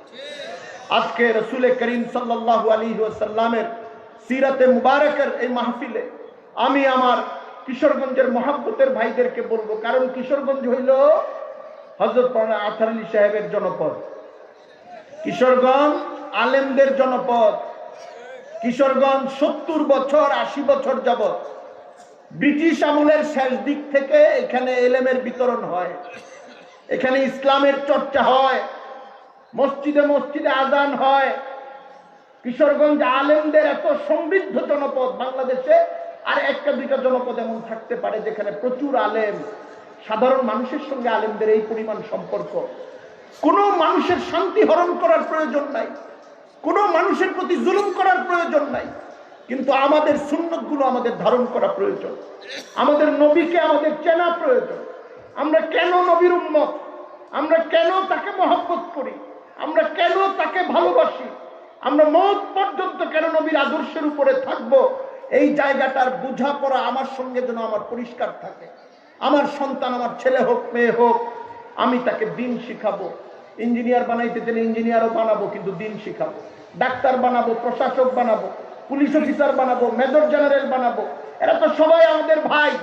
প্রশাসনের বিভিন্ন জায়গায় যারা রয়েছেন, এই জাতির ভাই, এই উম্মতির ভাই, কিন্তু আগামী প্রজন্মে যারা আসবেন, আমরা একজন মেজর জেনারেল দেখতে চাই, জামাতের সাথে আমাদেরকে নিয়ে উনি ইমামতি করবেন, আমরা তার পিছনে দাঁড়ায় নামাজ পড়বো। রাজি আছেন কিনা বলেন? এরকম এসপি দেখতে চাই, উনি ইমামতি করবেন, তার পেছনে আমরা নামাজ পড়বো। ডিসি সাহেব দেখতে চাই, আমরা এরকম দৃশ্য দেখতে চাই। শহরের বড় বড় ব্যবসায়ী মাশাআল্লাহ কোরআন শরীফের এক পারা তেলাওয়াত করে রমজান মাসে হুজুরদেরকে মুখস্থ শোনাচ্ছেন যে হুজুর আমি তো এই এক পারা মুখস্থ করে ফেলেছি। দ্বীনের সঙ্গে আমাদের নতুন প্রজন্মের এতটা আত্মিক সম্পর্ক হইতে হবে, রাসূল সাল্লাল্লাহু আলাইহি ওয়াসাল্লামের দোয়া যেন আমরা পেয়ে যাই। এই জন্য রাসূল করিম সাল্লাল্লাহু আলাইহি ওয়াসাল্লামের সিরাতের মজলিসের একটা দাবি, রাসূলের আদর্শকে গ্রহণ করা, প্রকাশ্যে বহন করা, লজ্জা না পাওয়া, গ্লানি বোধ না করা। দাঁড়িয়ে রাখলে লজ্জা লাগে অনেকের, কেন? মানুষ জানি কি বলে, মানুষ কি বলার দিন শেষ। প্রত্যেকেই যার যার প্রফিট অনুযায়ী চলে এখন দুনিয়াতে। মানুষ কি বলবে তার উপর কিছুই নির্ভর করে না। মানুষ কি বলে এটা মনে করে মানুষ ব্যবসা করে না। মানুষ কি বলে এটা মনে করে মানুষ প্রেম করে না। মানুষ কি বলে এটা চিন্তা করে মানুষ অনেক কিছুই করে না। আমরা দিন মানার ক্ষেত্রেও আমাদের দিন না মানা বন্ধুরা কি বলে এইটা চিন্তা করার চেষ্টা করব না, বরং আল্লাহ তাআলা কি বলেন, রসুল কি বলেন, এইটা আমরা চেষ্টা করব এবং দিন মেনে চলার চেষ্টা করব। আল্লাহ তাআলা আমাদেরকে এই সিরাতুন নবী সাল্লাল্লাহু আলাইহি ওয়াসাল্লামের মাহফিল থেকে রসুলের পাক্কা সাচ্চা অনুসারী হয়ে রসুলের এক একটা কাজকে মহব্বতের সঙ্গে পছন্দ করে দুনিয়া থেকে যাওয়ার তৌফিক দান করেন। রসুল প্রেমিক হিসাবে আল্লাহ তাআলা যেন আমাদেরকে রসুল প্রেমিকদের যে খাতা, যে লিস্ট, ওই লিস্টে আমাদের নাম লেখেন। হযরত খুবাইব ইবনে আদির ঘটনা আপনারা জানেন। হযরত খুবাইবের কাহিনী বলতে চাইলে তো, মনে হইলে তো মুখ আটকায় রাখা যায় না। হযরত খুবাইব ইবনে আদি, উনাকে মক্কার কাফেররা বন্দি করে হত্যা করবে। উনাকে অনেক আগে, লম্বা কাহিনী, মক্কার কাফেররা বন্দি করে শুলিতে চড়ানো হয়েছে উনাকে। আনসারি সাহাবী ছিলেন। রাসূল সাল্লাল্লাহু আলাইহি ওয়াসাল্লাম মদিনায়, সমস্ত সাহাবীরা মদিনায়, মক্কায় কোনো সাহাবী নাই, কোনো মুসলমান নাই। ওনাকে ধরে এনে কাফেরদের কাছে বেচে দেওয়া হয়েছে। এখন কাফেররা ওনাকে হত্যা করবে, শুলিতে চড়ানো হয়েছে। শুলিতে চড়ায় ওনার গায়ে বল্লম মারতেছে, দাও দিয়া কুপাইতেছে, হ্যাঁ, ওনার গুস্তগুলো খুলে ফেলতেছে, রক্ত ছুটতেছে। এই সময় হযরত খুবাইবকে তারা বলল, খুবাইব তোমার বাঁচার একটা রাস্তা আছে। কি রাস্তা? তুমি যে পজিশনে আছো এই পজিশনে তোমার নবী থাকবে, আর তুমি তোমার পরিবারের কাছে নিরাপদে ফিরে যাবা। এটার জন্য তুমি রাজি আছো কিনা বলো। প্রশ্নটা আগে বুঝবেন আপনারা, এটা একটা কাল্পনিক প্রশ্ন। কাল্পনিক প্রশ্ন কেন? কারণ নবীজি তাদের হাতে বন্দী না। তারা চাইলেই নবীজিকে হযরত খুবাইবের জায়গায় নিতে পারবেন। খুবাইবকে একটা কাল্পনিক প্রশ্ন করা হয়েছে ওনার পছন্দ অপছন্দ বুঝতে পারার জন্য। আপনি আবার আরেকটা জিনিস বুঝবেন, খুবাইবকে যে জায়গায় প্রশ্ন করা হয়েছে ওইখানে কোনো সাহাবী নাই, নবীজির কোনো লোক নাই। খুবাইব যদি বানিয়ে একটা গল্প বলেও দিতেন, এদেরকে খুশি করার জন্য একটা বাঁকা উত্তর দিয়েও দিতেন, বাহ্যিকভাবে এটা দেখার কোনো লোক ছিল না সেখানে। কোনো মানুষ ওনার পক্ষে ছিল না। এই ঘটনা আমরা জানতেই পারতাম না, ইতিহাসে আসতো না। কিন্তু যেহেতু হযরত খুবাইবের শাহাদাতের এই ঘটনার সময় যারা ছিলেন তাদের অনেকেই পরবর্তীতে সাহাবী হয়ে গেছেন, এই জন্য তারা ওই সময়ের ঘটনাগুলি বর্ণনা করেছেন। কারণ খুবাইব তো শহীদই হয়ে গেছেন। হযরত খুবাইবকে বলা হইল যে তোমার নবীকে এই জায়গায় আনা হবে, শুলিতে চড়ানো হবে, আর এটার বিনিময়ে তোমাকে তোমার পরিবারের কাছে নিরাপদে ফেরত পাঠানো হবে। তুমি রাজি আছো কিনা বলো। হযরত খুবাইবের তখন মুমূর্ষ অবস্থা, শরীর থেকে রক্ত ঝরতেছে, গুস্ত পড়তেছে। উনি জানেন আর আমাকে মেরে ফেলতে পারে, আমি যদি বাঁকা উত্তর দেই তাহলে মারতে দেরি করবে না। হযরত খুবাইব ইবনে আদি আনসারী সাহাবী, এই উম্মতের প্রথম প্রজন্মের মানুষ, উনি বললেন যে আমার জায়গায় আমার নবী আসবেন আর আমি আমার পরিবারের কাছে ফেরত যাব, এইটা তো অনেক দূরের জিনিস। আমাকে তোমরা নিরাপদে পরিবারের মানুষের কাছে ফেরত পাঠাবা, আর আমার নবীর গায়ে একটা কাটা বিধার কষ্ট হবে, এইটা মানার জন্য আমি তৈরি না, আমাকে শহীদ করে ফেলো। সাহাবায়ে কেরাম রাসূলুল্লাহ সাল্লাল্লাহু আলাইহি ওয়াসাল্লামকে এই প্রেমটা দিয়েছেন। 1400 বছর পরে রসুলকে অনুসরণ করে, রসুলের দিনকে গর্বের সঙ্গে ধারণ করে, রসুলের দিনকে রাদিতু বিল্লাহি রাব্বা ওয়া বিল ইসলামি দীনা ওয়া বিমুহাম্মাদিন নাবিয়্যা, আমি আমার রবকে পেয়ে আমি খুশি, ইসলামকে ধর্ম হিসেবে পেয়ে আমি খুশি, নবীকে মুহাম্মদ সাল্লাল্লাহু আলাইহি ইসলামকে নবী পেয়ে আমি খুশি। এইটা গর্বিত হওয়া, আনন্দিত হওয়া, এটার আত্মপ্রকাশ বিনয়ের সঙ্গে এবং জীবনের বিভিন্ন আচরণে বিভিন্ন পথ চলা এটা প্রকাশ করা, ইসলামের মৌলিক ইবাদতগুলো রক্ষা করা, হালাল হারামগুলো মেনে চলা, এটা উম্মতির উপরে রসুলের একটা হক। রসুল সাল্লাল্লাহু আলাইহি ওয়াসাল্লাম এটার জন্যই রক্ত দিয়েছেন, এটার জন্যই চোখের পানি ফেলেছেন। আমরা আজকের এই মজলিস থেকে যেন এই প্রত্যয় গ্রহণ করি যে রসুল সাল্লাল্লাহু আলাইহি ওয়াসাল্লামের যে আদর্শ ইবাদতের ক্ষেত্রে, ঈমানের ক্ষেত্রে, মানুষের সঙ্গে চলাচলের ক্ষেত্রে এবং শত্রুপক্ষের সঙ্গে ঈমান আর আত্মবিশ্বাস নিয়ে টিকে থাকার ক্ষেত্রে রসুলের যে আদর্শ, এই আদর্শ থেকে আমরা বিচ্যুত হব না, আমরা এই আদর্শ ধারণ করে চলব। আল্লাহ তাআলা আমাদেরকে কবুল করুন, তৌফিক দান করুন। ওয়া আখিরু দাওয়ানা আনিল হামদুলিল্লাহি রাব্বিল আলামিন ওয়া মা আলাইনা ইল্লাল বালাগ।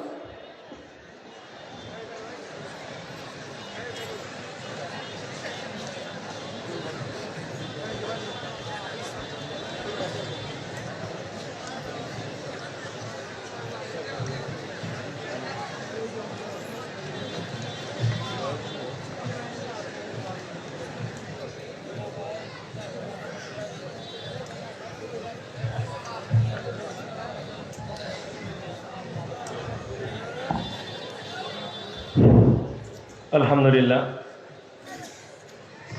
জাযাকাল্লাহু আহসানাল জাযা।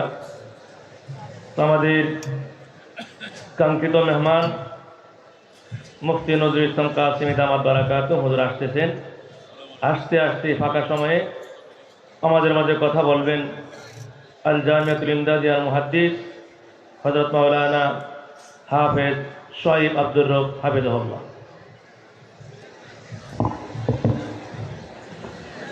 السلام عليكم ورحمة الله وبركاته. الحمد لله نحمده ونستعينه ونستغفره ونؤمن به ونتوكل عليه ونعوذ بالله من شرور أنفسنا ومن سيئات أعمالنا. من يهده الله فلا مضل له ومن يضلله فلا هادي له. ونشهد أن لا إله إلا الله ونشهد أن سيدنا ومولانا محمدا عبده ورسوله صلى الله تعالى عليه وعلى آله وأصحابه وبارك وسلم تسليما كثيرا. أما بعد فأعوذ بالله من الشيطان الرجيم. بسم الله الرحمن الرحيم. ألم تر إلى الذين يزعمون أنهم آمنوا بالله وما أنزل إليك يريدون أن يتحاكموا إلى الطاغوت وقد أمروا أن يكفروا به ويريد الشيطان أن يضلهم ضلالا بعيدا. صدق الله العظيم. 1446 হিজরির ঐতিহাসিক আল জামিয়াতুল ইমদাদিয়ার বাৎসরিক আয়োজন কিশোরগঞ্জবাসীর জন্য এক ধরনের কিংবদন্তি তুল্য মাহফিল। ঐতিহাসিক সিরাতুন নবী সাল্লাল্লাহু আলাইহি ওয়াসাল্লাম মাহফিলের সম্মানিত সভাপতি আল্লামা আজহার আলী আনোয়ার শাহ রহমাতুল্লাহি আলাইহি কর্তৃক তৈরি করা, বাছাই করা জামিয়া ইমদাদিয়ার বর্তমান কান্ডারি ঐতিহাসিক শহীদি মসজিদের বর্তমান যিনি স্বনামধন্য সুদক্ষ পরিচালক হযরত মাওলানা শাব্বির আহমদ রশিদ হাফিজাহুল্লাহ তাআলা ওয়া রাআ, বিপুল সংখ্যক মুহতারাম উলামায়ে কিরাম এবং রাতের দীর্ঘক্ষণ সময় পর্যন্ত যারা মহান রব্বুল আলামিনের প্রতি ভালোবাসার বহিঃপ্রকাশ ঘটিয়ে সিরাতুন নবী আমাদের আবেগের জায়গা, এই আবেগের পরিচয় দিয়ে হৃদয়ে ইমানের বাতি এখনো পর্যন্ত দিদীপ্যমান হয়ে আছে তার একটা পরিচয় দিয়ে যারা বিছানায় গা এলিয়ে দেয়া থেকে এই কনকনে অনেকটা কনকনে ঠান্ডায় এখানে বসে রয়েছেন সে সমস্ত ভাগ্যবান আল্লাহ পাকের মেহমানগণ, মাইকের আওয়াজের মাধ্যমে যারা দূর দূরান্ত থেকে আমাদের এই আয়োজনের সাথে জড়িয়ে রয়েছেন সে সমস্ত দূরবর্তী শ্রোতামণ্ডলী এবং পর্দার অন্তরালে থেকে যারা এই মাহফিলকে সাফল্যমণ্ডিত করার জন্য উৎকীর্ণ হয়ে রয়েছেন, দোয়ার মাধ্যমে নানাভাবে এটাকে সাফল্যমণ্ডিত করার জন্য তার ইপ্সিত লক্ষ্য, তার কাঙ্ক্ষিত ফলাফল লাভের জন্য জড়িয়ে রয়েছেন সে সমস্ত আমার সম্মানিতা মা ও বোনেরা। দীর্ঘক্ষণ সময় আমরা এখানে অবস্থান করছি, বিশাল আয়োজন, অনেক কর্মঘণ্টা আমরা এখানে ব্যয় করছি, অনেক অর্থবিত্ত এর পিছনে ধারা লাগছে। আয়োজনটা কি?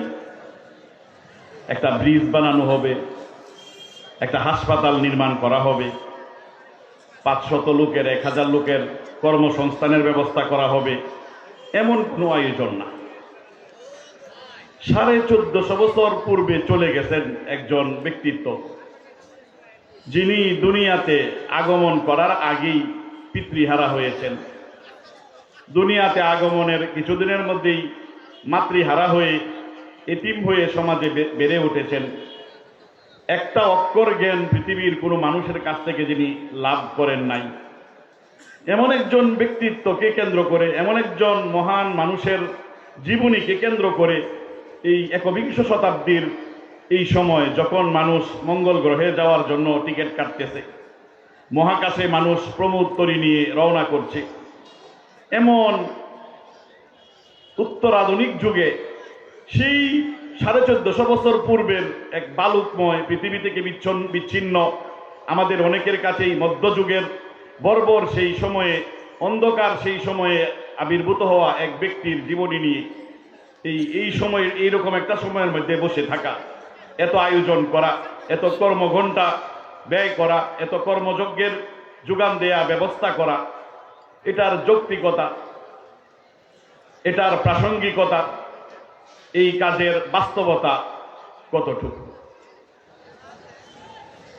আমি বিষয়গুলো এখানে বসে কিছুটা চিন্তা করছিলাম। চিন্তা করার সাথে সাথে আমার চোখের মধ্যে বারবার ভেসে উঠতেছে আমাদের বর্তমান যিনি প্রধান উপদেষ্টা আছেন ডক্টর ইউনূস সাহেব। আমরা আল্লাহ পাকের কাছে দোয়া করি, হুজুর সাল্লাল্লাহু আলাইহি ওয়াসাল্লাম দোয়া করতেন, আল্লাহুম্মা আইজ্জাল ইসলামা বি আহাদি আল উমারাইন। আল্লাহ, হয় ওমর ইবনুল খাত্তাব আর না হয় আবু জাহেল, এই দুইজনের যে কোনো একজনকে মুসলমান বানায় আল্লাহ আপনি আমার দিনটাকে, আপনার ধর্ম ইসলামকে জোরালো করুন, সমর্থিত করুন, শক্তিশালী করুন, সমাজের মধ্যে মাথা উঁচু করে দাঁড়ানোর একটা ব্যবস্থা করে দিন। হুজুর সাল্লাল্লাহু আলাইহি ওয়াসাল্লাম এরকম সমাজের ভালো ভালো মানুষ যারা আছে, ফেমাস পারসন যারা আছে, প্রভাবশালী ব্যক্তিত্ব যারা আছে, তাদের মুসলিম ইসলাম গ্রহণের জন্য দুর্দান্ত আগ্রহী ছিলেন। কারণ তারা একজন মুসলমান হইলে এদের সাথে বিশাল সংখ্যক মানুষ এই ইমানের দিশা পেয়ে যেত। এই জন্যে আমাদের বর্তমান বিশ্বের হাতে গোনা যদি প্রভাবশালী ব্যক্তিত্ব 1, 2 জন 3 জনের একটা শর্ট লিস্ট তৈরি করা হয় সার্বিকভাবে বিশেষ প্রভাবশালী, তাহলে আমাদের মাননীয় প্রধান উপদেষ্টা তাকেও কিন্তু বিবেচনায় নেওয়া লাগবে। এই জন্য আমরাও দোয়া করি আল্লাহ রাব্বুল আলামিন ওনার অবস্থান, ওনার ব্যক্তিত্ব, ওনার মেধা, ওনার মেধার প্রখরতা, এটা সবটা আল্লাহ পাক উম্মার সেবায়, ইসলামের সেবায় যেন আল্লাহ পাক কবুল করে নেন। আমি চিন্তা করছিলাম 1996 সালে উনি যখন নোবেল প্রাইজ পান, তখন আমি তখন চিটাগাং জামিয়া এমদাদিয়া এটি সম্ভবত ছিলাম, না 94 সম্ভবত, 2004-এ উনি 2004-এ সম্ভবত পান, নোবেল প্রাইজ পান। আমি ছিলাম চিটাগং, আমরা ওই সময় ছিলাম। তো উনি নোবেল প্রাইজ পাওয়ার যখন ঘোষণা আসলো সারা দেশের মধ্যে, তখন যারা আমাদের বয়সের তারা হয়তো মনে আছে যে সারা দেশের মধ্যে একটা প্রচন্ড জোয়ার, যাদের অনেকের কাছে উনি কুখ্যাত, অনেকের কাছে বিখ্যাত, অনেকের কাছে উনি শ্রদ্ধার পাত্র, অনেকের কাছে উনি নিন্দনীয়, যে অবস্থান যাই থাকুক, সারা দেশের মধ্যে কিন্তু একটা বিশাল আনন্দের বন্যা অথবা বিশাল টক অফ দ্য কান্ট্রি হিসাবে অনেকদিন পর্যন্ত আলোচনায় ছিলেন। উনি বাংলাদেশে আসার পরে ওনার জন্য জাতীয়ভাবে সংবর্ধনার আয়োজন করা হয়। ওই সংবর্ধনা অনুষ্ঠানে উনি একটা বক্তব্য রেখেছিলেন, এখনো আমার কানে বাজতেছে। আমরা টেলিভিশনে সেই বক্তব্য দেখেছিলাম ইলেকট্রিক মিডিয়ার মাধ্যমে। উনি ওই লম্বা বক্তব্যের মধ্যে উনি তো কথার জাদুকর, মাশাআল্লাহ, উপস্থাপনা শক্তি ওনার জাদুকরী ভাবে উপস্থাপন করতে পারেন। যে কোনো বিষয়ে উনি খুব মুগ্ধকর ভাবে ছোট্ট বিষয়টাও সুন্দরভাবে ফুটিয়ে তুলতে পারেন। উনি ওই দিন ওনার বক্তব্যে বলেছিলেন যে আমরা এই পৃথিবীবাসীর জন্য একটা বিশেষ চমক নিয়ে আসতেছি। সেটা কি? যে পৃথিবী থেকে দারিদ্র নামক যে জিনিসটা আছে এইটাকে আমরা জাদু করে পাঠিয়ে দেব। দারিদ্রতা কাকে বলে, অভাব কাকে বলে, অনটন কাকে বলে, না পাওয়ার হাহাকার কাকে বলে, এই জিনিসটাকে মানুষ চেনার জন্য টিকিট কেটে জাদুঘরে মিউজিয়ামে যাওয়া লাগবে। সবাই আত্মনির্ভরশীল হবে, সবাই স্বাবলম্বী হবে, সবাই বিত্তশালী হয়ে যাবে, সবাই অমুখাপেক্ষীমূলক ভাবে জীবনযাপন করবে, কেউ কারো প্রতি নির্ভরশীল হয়ে থাকা লাগবে না। এমন একটা বিশ্ব আমরা বিশ্ববাসীকে উপহার দেব। এই কথা, এই আশ্বাস তিনি বিশ্ববাসীকে সহ বাংলাদেশ এই দেশের অধিবাসী সহ সারা বিশ্ব, তখন সমস্ত মিডিয়ার চোখগুলো, ক্যামেরার লেন্সগুলো ওনার দিকে তাক করা ছিল। উনি এই কথাটা বলেছিলেন। 2004 থেকে আজকে কত বছর হয়ে গেল, 2024 শেষ হয়ে 2025-এর দিকে আমরা ক্রমান্বয়ে এগিয়ে যাচ্ছি, 25 চুই করতেছি। মোটামুটি পরীক্ষার সময় চলে গিয়েছে। আজকের এই বিশ্বের বর্তমান অবস্থা কি? আমি আজকে একটা রিপোর্ট দেখলাম বাংলাদেশ প্রতিদিনের, যে বাংলাদেশে এখনো 18% মানুষ চরম দারিদ্র সীমার নিচে বসবাস করে, এবং মানুষের দিন দিন যেভাবে মুদ্রাস্ফীতি বাড়তেছে, মানুষের ক্রয় ক্ষমতার নাগালে চলে যাচ্ছে। 2 দিন যদি একদল লোক কাজ থেকে কাজ না পায় বা কোনো কারণে কাজ থেকে বিরত থাকে, তাহলে এটা প্রায় 36 থেকে 38% চলে যাবে দারিদ্রতার সীমা। ঘোষণা দিয়েছিলেন 2004-এ। আজকের এই 24-এর এই পৃথিবীতে দাঁড়িয়ে আমরা দেখি আসলে ঘোষণা এক ধরনের বলা যেতে পারে, অত্যুক্তি হবে না, আশ্বাসের মূলা অথবা অলিক কল্পনাই ছিল। দারিদ্রতার কোনো কিছু হয় নাই, বরং দারিদ্রতার তার দেশে তার সদম্বে তার ডালাপালা গুজিয়েছে। মানুষ দারিদ্রতার অষ্টে পৃষ্ঠে কষাঘাতে মানুষ দিন দিন যাতা করে পিষ্টই হচ্ছে। আপনারা হয়তো অনেকেই মনে আছে, দক্ষিণ আফ্রিকার সাংবাদিক ছিলেন কেভিন কার্টার, জোহান্সবার্গের সাংবাদিক। উনি ছিলেন ফটো জার্নালিজম, অর্থাৎ চিত্র সাংবাদিক ছিলেন। ফটো তুলে তুলে উনি বিভিন্ন তাজদিয়া বা কভারেজ করতেন, বিভিন্ন সংবাদাদিকে বিভিন্ন ঘটনাবলীকে উনি করতেন, কভারেজ করতেন। এই লোকটা সুদানে গিয়েছিলেন।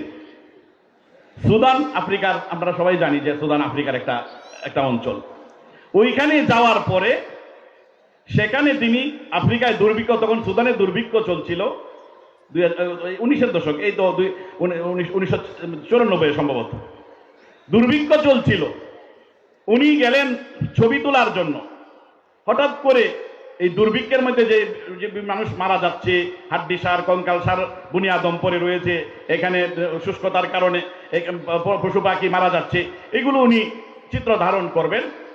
একটা জায়গায় বনের মতো জায়গায় গেলেন চিত্র ধারণ করার জন্য। হঠাৎ তিনি ছোট্ট একটা মেয়ে শিশুর করুণ কণ্ঠে ঘুঙ্গানির আওয়াজ শুনলেন। করুণ ভাবে মেয়েটা কান্না, ছোট্ট বাচ্চাটা কান্না করছে, মনে হয় ক্ষুধায় ছটফট করতেছে। আশেপাশে খুঁজে পাচ্ছেন না, হঠাৎ করে দেখলেন যে একটা ছোট্ট মেয়ে, আপনারা হয়তো ছবিটা এখনো নেটে বেশি বেশি আপনারা দেখছেন, অনেকেই দেখছেন, এটা তৎকালীন সময় সারা বিশ্বের মধ্যে খুব আলোড়ন তুলপাড় চলছিল এই ছবিটা।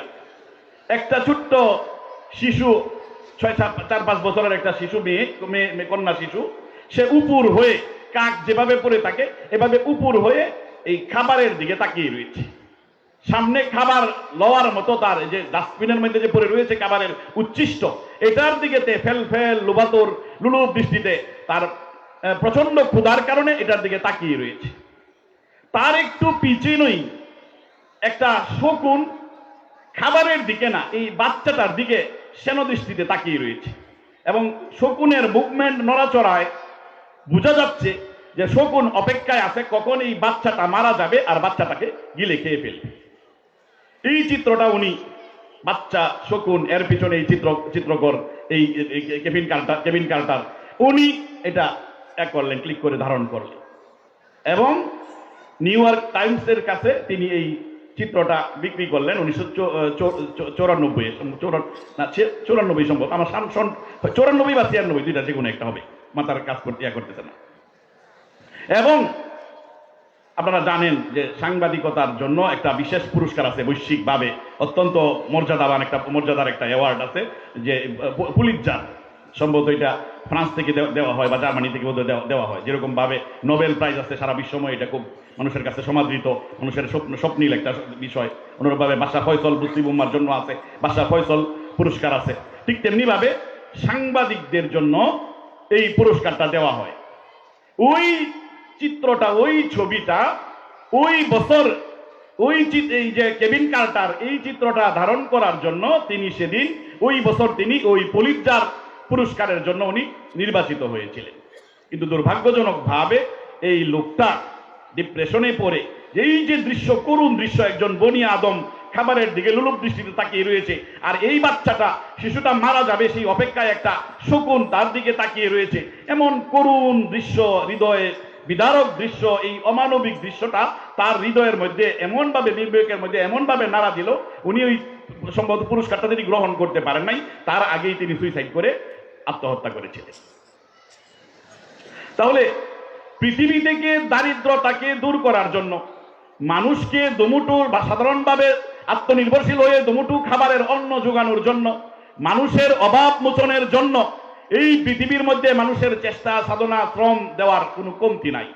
এবং যে যখনই যে উদ্যোগ নিয়েছে, বিশ্ববাসীর সামনে আশ্বাসের মূলা দিয়ে ঝুলিয়েছে, বিশ্ববাসীর সামনে প্রতিশ্রুতির ফুল ঝুলিয়েছে যে এইটাকে ধারণ করো, এই আদর্শকে মানো, তোমাদের খাদ্যের নিরাপত্তা তোমরা লাভ করবে, দারিদ্রতা থেকে মুক্তি লাভ করবে, দারিদ্রতা সমাজ থেকে পালিয়ে এটা জাদুঘরে যে আশ্রয় নিবে, এইরকম অনেক আশ্বাসের ফুল ঝুরি আমাদের সামনে ঝুলানো হয়েছে। কিন্তু দিন শেষে অশ্বডিম্ব ছাড়া আর কিছুই প্রসব হয় নাই। এইরকম সেম একটা সিমিলার, এই সমপর্যায়ের একটা ঘটনা আজ থেকে 1450 বছর পূর্বে মুহাম্মাদুর রাসূলুল্লাহ সাল্লাল্লাহু আলাইহি ওয়াসাল্লামের জীবদ্দশায়ও এরকম একটা ঘটনা ঘটেছে। হযরত আদী ইবনে হাতেম তাই রাদিয়াল্লাহু তাআলা আনহু, তাই গোত্রের উনি ছিলেন, লিডার ছিলেন। নবী করিম সাল্লাল্লাহু আলাইহি ওয়াসাল্লাম ওনাকে মুসলমান বানানোর জন্য অনেক চেষ্টা করছেন, কোশিশ করছেন, শ্রম দিয়েছেন, বিভিন্নভাবে করছেন তাকে ইসলামের তরে দীক্ষিত করার জন্য। কিন্তু দুর্ভাগ্যজনকভাবে তিনি তখন মুসলমান হন নাই। পরে যখন মুসলমানদের হস্তগত হলো এই অঞ্চল, উনি পলায়ন করে চলে গেলেন রুমক অঞ্চলে, বর্তমান যে আছে ইয়ামান আছে বা সিরিয়া অঞ্চলের মধ্যে চলে গেলেন। উনার বোন সফওয়ানা রাদিয়াল্লাহু তাআলা আনহা, উনি ঘটনাক্রমে হুজুর সাল্লাল্লাহু আলাইহি সাল্লামের কাছে হাতে আসলেন বন্দিনী হয়ে। নবী করিম সাল্লাল্লাহু আলাইহি সাল্লাম এর আচরণ দেখে উনি মুসলমান হয়ে গেলেন, এবং হুজুর সাল্লাল্লাহু আলাইহি সাল্লামের কাছ থেকে উনি মুক্তিপণ পেয়ে উনি ওনার ভাইয়ের কাছে চলে গেলেন। ভাইয়ের কাছে চলে যে ভাইকে খুব বাজে যে, ভাইয়া তুমি কোন ব্যক্তি থেকে দূরে থাকতে চাও? এমন এক ব্যক্তির কাছ থেকে আমি আসছি, দুনিয়ার সবাই যার কুলে উঠতে চায়, তুমি তার থেকে দূরে সরে থাকতে চাও? তুমি আসো, তোমার নিরাপত্তা, তোমার সম্মান, তোমার আগের জমিদারি কোনো কিছুই তোমার হাতছাড়া হবে না। এরকম ভাবে ভাইকে বুঝিয়ে, ফুসলিয়ে, উদ্বুদ্ধ করে, উৎসাহিত করে হুজুর সাল্লাল্লাহু আলাইহি ওয়াসাল্লামের কাছে নিয়ে আসলেন, মদিনায় নিয়ে আসলেন। তখনও কিন্তু তিনি মোস্ট ওয়ান্টেড আসামি, তখনও কিন্তু তিনি একজন গণহত্যাকারী, মুসলিম গণহত্যাকারী হিসাবে নবী করিম সাল্লাল্লাহু আলাইহি ওয়াসাল্লাম এবং সাহাবায়ে কেরামের কাছে বিবেচিত এবং লিস্টেড। এমত অবস্থায় তিনি যখন মদিনা মুনাওয়ারায় আসলেন, সর্বপ্রথম হুজুর সাল্লাল্লাহু আলাইহি ওয়াসাল্লামের সাথে ওনার সাক্ষাৎ হয় মসজিদে নববীর ভিতরে। উনি আয়েশা পরিচয় দিলেন যে আমি সাফওয়ানার ভাই, তাই গোত্রের প্রেসিডেন্ট, আমি আদি। হুজুর আকরাম সাল্লাল্লাহু আলাইহি ওয়াসাল্লাম কোনো ধরনের উচ্চবাচ্য না করে, কোনো ধরনের চোখ রাঙ্গালিমূলক না করে, সর্বোচ্চ সৌজন্যতা দেখিয়ে আসছে, চলেন আমার সাথে বাড়িতে যাই, আগে আপনার সাথে অন্যান্য বাতচিত আলাপচারিতা পরে হবে, আগে আপনি ক্লান্ত, সফরের ক্লান্ত শ্রান্ত দলিত দূষিত গরমাক্ত, আসেন ফ্রেশ হবেন, বাড়িতে চলেন। নবী করিম সাল্লাল্লাহু আলাইহি ওয়াসাল্লাম ওনাকে নিয়ে বাড়িতে আসলেন। রাস্তায় ঘটনা ঘটছে, এগুলি লম্বা সময় বলা যাবে না, মূল ঘটনায় চলে যাচ্ছি। আসলেন নবী করিম সাল্লাল্লাহু আলাইহি ওয়াসাল্লাম ওনাকে নিয়ে বাড়িতে। আদী ইবনে হাতেম তাই রাদিয়াল্লাহু তাআলা আনহু, উনি তো প্রেসিডেন্ট হিসাবে ওনার তৎকালীন সময়ের যারা সমাজকর্তা ছিলেন, সমাজপতি ছিলেন, প্রেসিডেন্ট ছিলেন, সামাজিক বিভিন্ন দায়িত্ব পালন করতেন, তাদের বাড়ি ঘরে, তাদের বিভিন্ন প্রসাদের মধ্যে যাওয়া আসা তার অহরহ ছিল। তিনি জানতেন এক একজন সমাজপতির বাড়িঘরগুলো কিরকম চাকচকচকে ঝকঝকে এবং আড়ম্বরপূর্ণ হয়, কেমন ভাবে এখানে ফানুস বাতি উড়ে, কেমন ভাবে এখানে মণিমুক্তা খচিত আর বড় বড় মোটা তাজা গালিচা দ্বারাতে এটা আবৃত থাকে, এগুলো তার ব্রেনের মধ্যে ছিল। তো ওনার মাথায় ওই যে সমস্ত রাজপ্রাসাদে উনি গিয়েছেন, নবীর ঘরটার কেউ ওইভাবেই তিনি মূল্যায়ন করেছিলেন যে নবীর ঘরটাও তো এরকমই হবে, এইরকম মণিমুক্তা খচিত থাকবে, উঁচু উঁচু থাকবে, গালিচা বিছানো থাকবে এখানে, এইরকম একটা কল্পনা নিলেন। কিন্তু নবী সাল্লাল্লাহু আলাইহি সাল্লাম ওনার বাড়ি বলে, ওনার প্রসাদ বলে, ওনার অফিস বলে, ওনার আবাসস্থল বলে যেই জায়গায় নিয়ে গেলেন, দেখে বাড়ির চেহারা দেখেই তো উনি টাস্কিল খেয়ে গেলেন, ধাক্কা লাগলো একটা। এটা এইরকম কোন রাজা বাদশাদের বাড়ি এইরকম সাদা মাটা এত জীর্ণ শীর্ণ হয়। ভিতরে ঢুকে তো আরো আশ্চর্যান্বিত হয়ে গেল। যেই আদি ভিতরে বড় বড় সোফা, বড় বড় গালিচা দেখে অভ্যস্ত, সেই আদি রাদিয়াল্লাহু তাআলা যখন এই মুহাম্মদ সাল্লাল্লাহু আলাইহি ওয়াসাল্লামের মতো একজন ব্যক্তিত্ব, এত ফেমাস লিডার, যিনি একটু ওযু করলে ওনার সাথীরা ঝগড়া লেগে যায় যে ওনার এই বেঁচে যাওয়া ওযুর পানি কে নিয়ে মুখে লাগাবে, গায়ে লাগাবে, গায়ে মাখাবে, ভালো কপালে লাগাবে, এটা নিয়ে ঝগড়া লেগে যায়। মানুষ উৎপেতে থাকে ওনার অনুসারীরা, কখন একটু থুতু দিবে, এই একটু থুতু না ফেললে মানুষ হাত ঠেলে এরকম ঠেলাঠেলি লাগে, ধাক্কা ধাক্কি লাগে যে এই থুতুটা হাতে নিয়ে মুখে গায়ে মাখার জন্য, এবং নিজেদের জান মাল সব কিছু এক কথায় যার তরে মানুষ কুরবানি দিয়ে ফেলতে চায়। আমরা একটু আগে আমাদের মাওলানা শরীফ মোহাম্মদ সাহেব বলেছেন, হযরত আলী ইবনে খুবাইব ইবনে আদি রাদিয়াল্লাহু তাআলা আনহুর কাহিনী আমরা শুনেছি।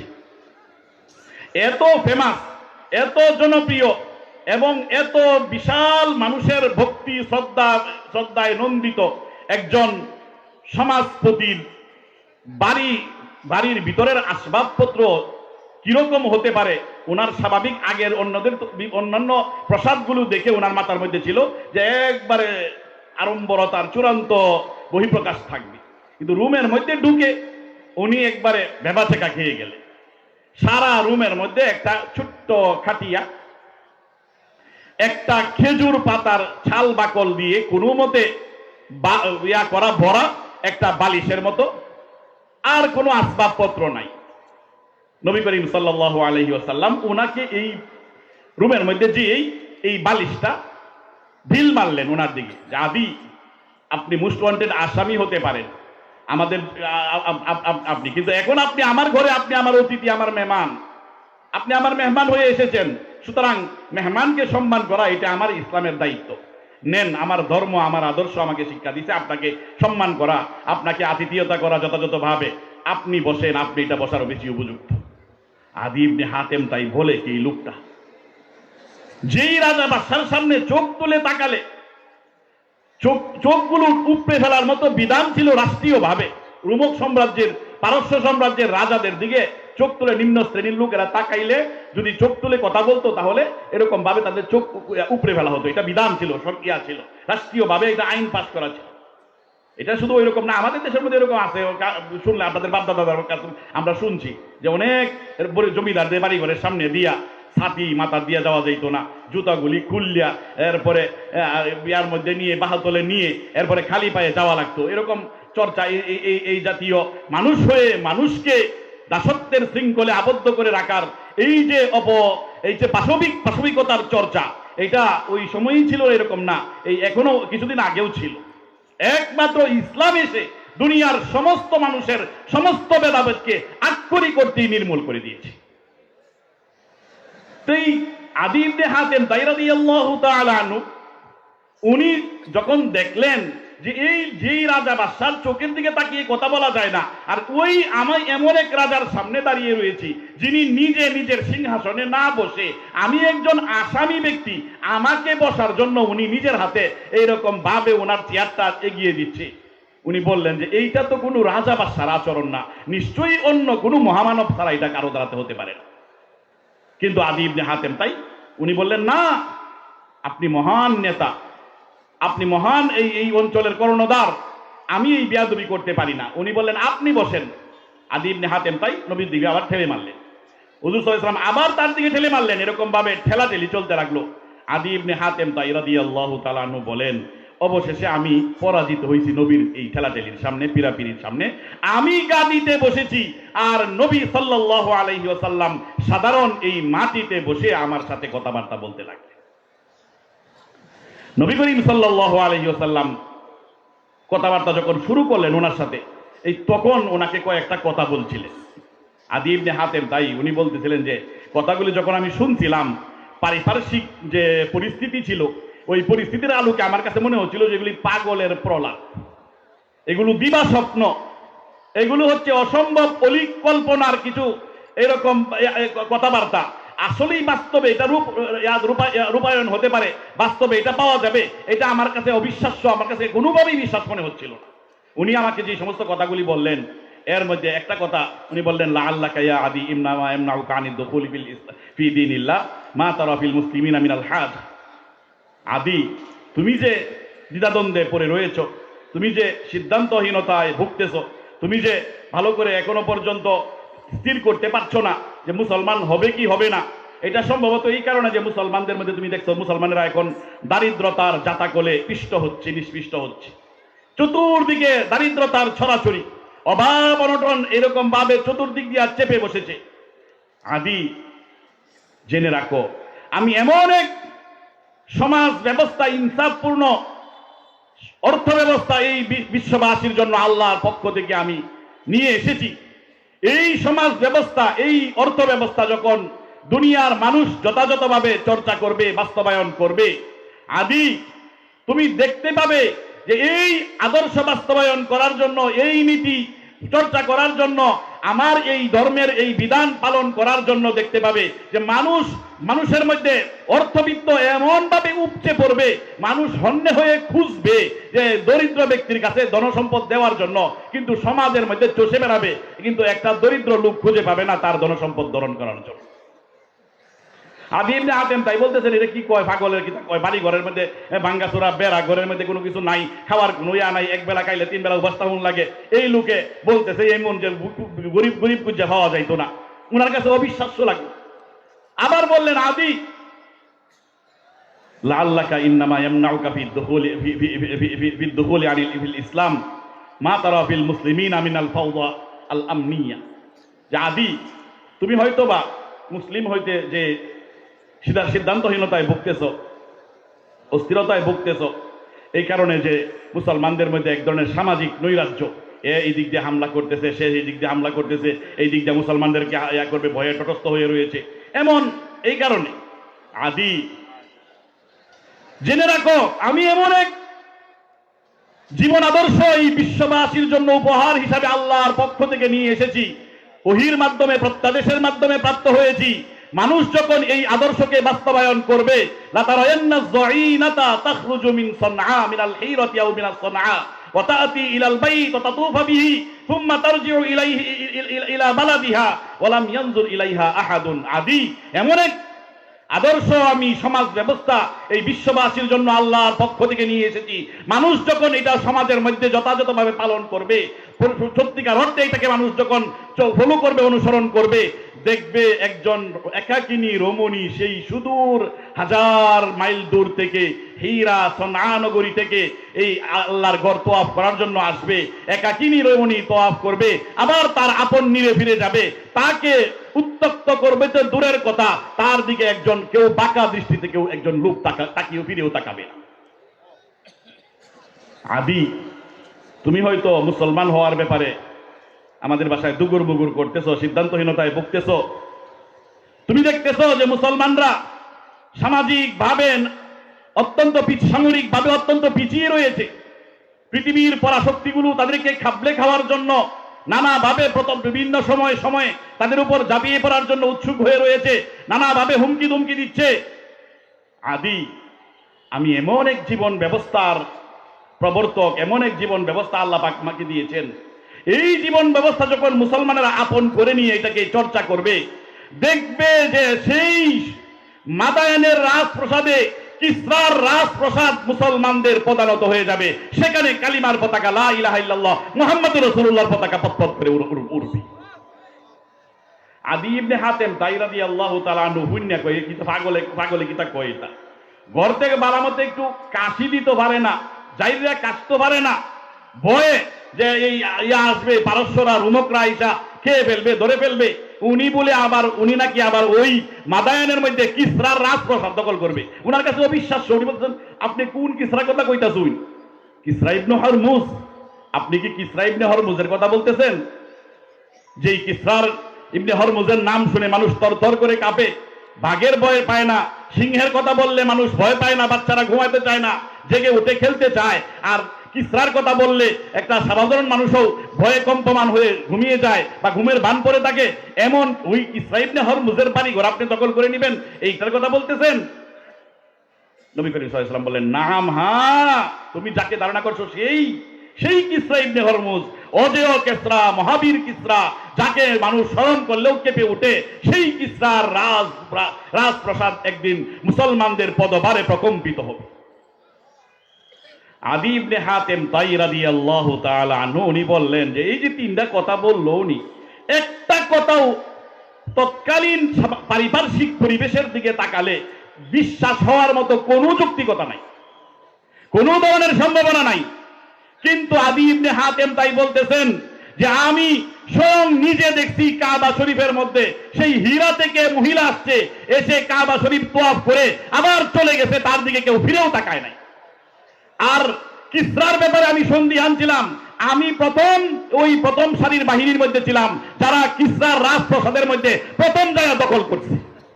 আর তৃতীয় যেটা, সেটাও লাতাতিয়ান্না সালিসা, তৃতীয়টাও ঘটবে। এই আমরা দেখি ওমর ইবনে আব্দুল আজিজ রাহমাতুল্লাহ আলাইহির জমানার মধ্যে যেই আফ্রিকার ছবি তুলে সাংবাদিক আত্মহত্যা করে মরে গিয়েছে, সেই আফ্রিকার মধ্যে ওমর ইবনে আব্দুল আজিজ রাহমাতুল্লাহ আলাইহি ইয়াহইয়া ইবনে সাঈদ আল আনসারী উনাকে পাঠাইছেন, যাও এই এলাকায় দরিদ্র লোক নাই, ওই আফ্রিকা এলাকার মধ্যে দরিদ্র মানুষের ছড়াছড়ি, ওইখানে যায় টাকা পয়সা বন্টন করে আসে। গেলেন ইয়াহইয়া ইবনে সাঈদ আল আনসারী টাকা পয়সা বন্টন করার জন্য। ওই সুদূর আফ্রিকার মধ্যে টাকা জঞ্জন করতেছে, ওই সময় তো কাঁচা মুদ্রা ছিল, এইগুলো জঞ্জন করতেছে। এই লোক বস্তাভর্তি টাকা নিয়া পাড়ার পর পাড়া চষে বেড়াচ্ছেন, টাকা পয়সা কে নিবেন, সারা এলাকা চষে বেড়াচ্ছেন। একজন লোক বলে না, ভাই আমার কিছু অভাব আছে, কিছু টাকা পয়সা দেওয়া যাক। সকাল থেকে উনি খুঁজতেছেন, দরিদ্র ব্যক্তি খুঁজতেছেন, অভাবী ব্যক্তি খুঁজতেছেন, পাচ্ছেন না। বিকালে উনি ক্লান্ত হয়ে গলির মাথায় বস্তাটা রেখে একটু জিরানোর জন্য, বিশ্রাম নেওয়ার জন্য, একটু নিঃশ্বাস নেওয়ার জন্য উনি থামলেন। একটু ক্লান্ত হয়ে গেছেন, ঘর্মাক্ত হয়ে গিয়েছেন, থামলেন। হঠাৎ করে দেখলেন গলির ওই মাথায় জানালার ভিতর থেকে এক লোক মাথা বের করেছে। উনি চিন্তা করলেন যে আচ্ছা, আল্লাহ এতক্ষণে যায় আমার একটা সুযোগ দিছে, এই যে ভারমুক্ত হওয়ার জন্য, এই বস্তাগুলোকে, এই টাকার বস্তাগুলোকে গোছানোর জন্য, একজন প্রাপকের কাছে এই দানের টাকাগুলো দেওয়ার জন্য একজন গরিব ব্যক্তি হয়তো এই যে মাথা যেহেতু বাসাইন দিছে, নিশ্চয়ই আমার কাছে টিয়া চাউলের লাগে বাসাইন দিছে, আগে টাকাটা দিয়ে আসি, বস্তাটা তার কাছে গোছায় আসি, তার কাছে আমি হ্যান্ড ওভার করিয়া এরপরে পুরাপুরি বিশ্রাম আমি নিয়াম। এইরকম চিন্তা ভাবনা করে উনি এই বস্তাটাকে আবার কোনো মতে কাঁধে তুলে যাচ্ছেন গলির ওই মাথায়। ওই বাসার সামনে গেলেন, যে বস্তার এই বস্তাটা রাখলেন, রাখার পরে ডাক দিয়া বলবেন, ভাইজান বস্তাটাকে গন্ডা দেওয়ার দরকার নাই, পুরা বস্তায় আপনি নিয়ে যান। এই কথাটা উনি বলবেন, নিয়ত করছেন। এর আগেই ওই লোক যে মাথা বের করছিল, এখন এক পুটলি সহ হাত বের করছে, বলতেছে ভাই আপনাকে দেখলাম মানুষ, গরিব মানুষ খুঁজতেছেন টাকা পয়সা দান করার জন্য, আমার এই পুটলার মধ্যে টাকা পয়সা আছে, আমিও কাউকে পাচ্ছি না, আপনার এই টাকাটা নিয়ে যান, এই পুটলাটা নিয়ে যান, যদি এরকম কেউ পান তার কাছে আপনি আমার এই পুটলাটা হাতে পৌঁছায় দিয়ে দিয়ে। পাশাপাশি দুইটা ঘটনা, আমরা যেই সময়টাকে বলি পৃথিবীর সবচেয়ে অত্যাধুনিক সময়, সে সময় তথাকথিত নোবেল লরিয়টগণ, তথাকথিত অর্থনীতিবিদগণ, তথাকথিত সমাজপতিগণ দারিদ্র্যমুক্ত বিশ্ব গড়ার জন্য তারা নানা আশ্বাস দিয়েছেন আমাদেরকে।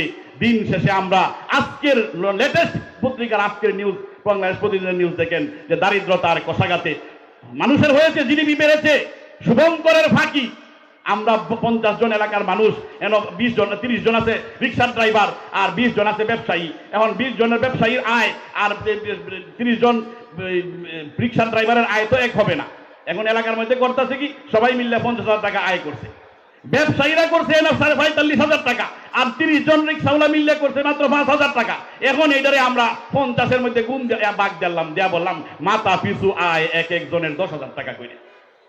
আসলে কি 10,000 টাকা করিয়া, নাকি একজনে আঙ্গল ফুলে কলা গাছ হয়েছে আর একজনে দরিদ্রতার অতলান্তে দিন দিন তার পতন হচ্ছে? আজকের এই অস্থিতিশীল বিশ্ব, দারিদ্রতার কষাঘাতে পিষ্ট এই বিশ্ব, আজকে এই নানা ধরনের সংঘাত আর যুদ্ধের ডামাডোলের আওয়াজ চতুর্দিকে শোনা যাচ্ছে। এই সামাজিক অস্থিতিশীলতা, পরিবেশের বিপর্যয়, সারা বিশ্বের মধ্যে যেভাবে বৈশ্বিক যে উষ্ণায়ন, এই যা কিছু আছে, যত সমস্যা আছে, সবগুলোর সমাধান একমাত্র দিতে পারবে এই মুহাম্মদ সাল্লাল্লাহু আলাইহি ওয়াসাল্লাম এবং তার আদর্শ। এই জন্য আজকের এই বসা সময় ক্ষেপণ করা নয়, নিছক আবেগের তাড়নায় নয়, বরং এই বিশ্ববাসীর, আমরা এই যারা এখন এই বিশ্বের অধিবাসী, আমাদের এই বিশ্বটাকে টিকিয়ে রাখার জন্য, শান্তিময় করার জন্য, কাঙ্ক্ষিত স্বপ্নের বিশ্ব করার জন্য মুহাম্মদুর রাসূলুল্লাহ সাল্লাল্লাহু আলাইহি ওয়াসাল্লামের আদর্শ ছাড়া বিকল্প আর কিছু নাই। আল্লাহ পাক এই কথাটা আমাদেরকে যত তাড়াতাড়ি বুঝবো, ততই আমরা মঙ্গল হবে। আল্লাহ পাক দ্রুত বুঝার তৌফিক দান করুন। ওয়া আখিরু দাওয়ানা আলহামদুলিল্লাহি রাব্বিল আলামিন। আসসালামু আলাইকুম ওয়া রাহমাতুল্লাহি ওয়া বারাকাতুহু।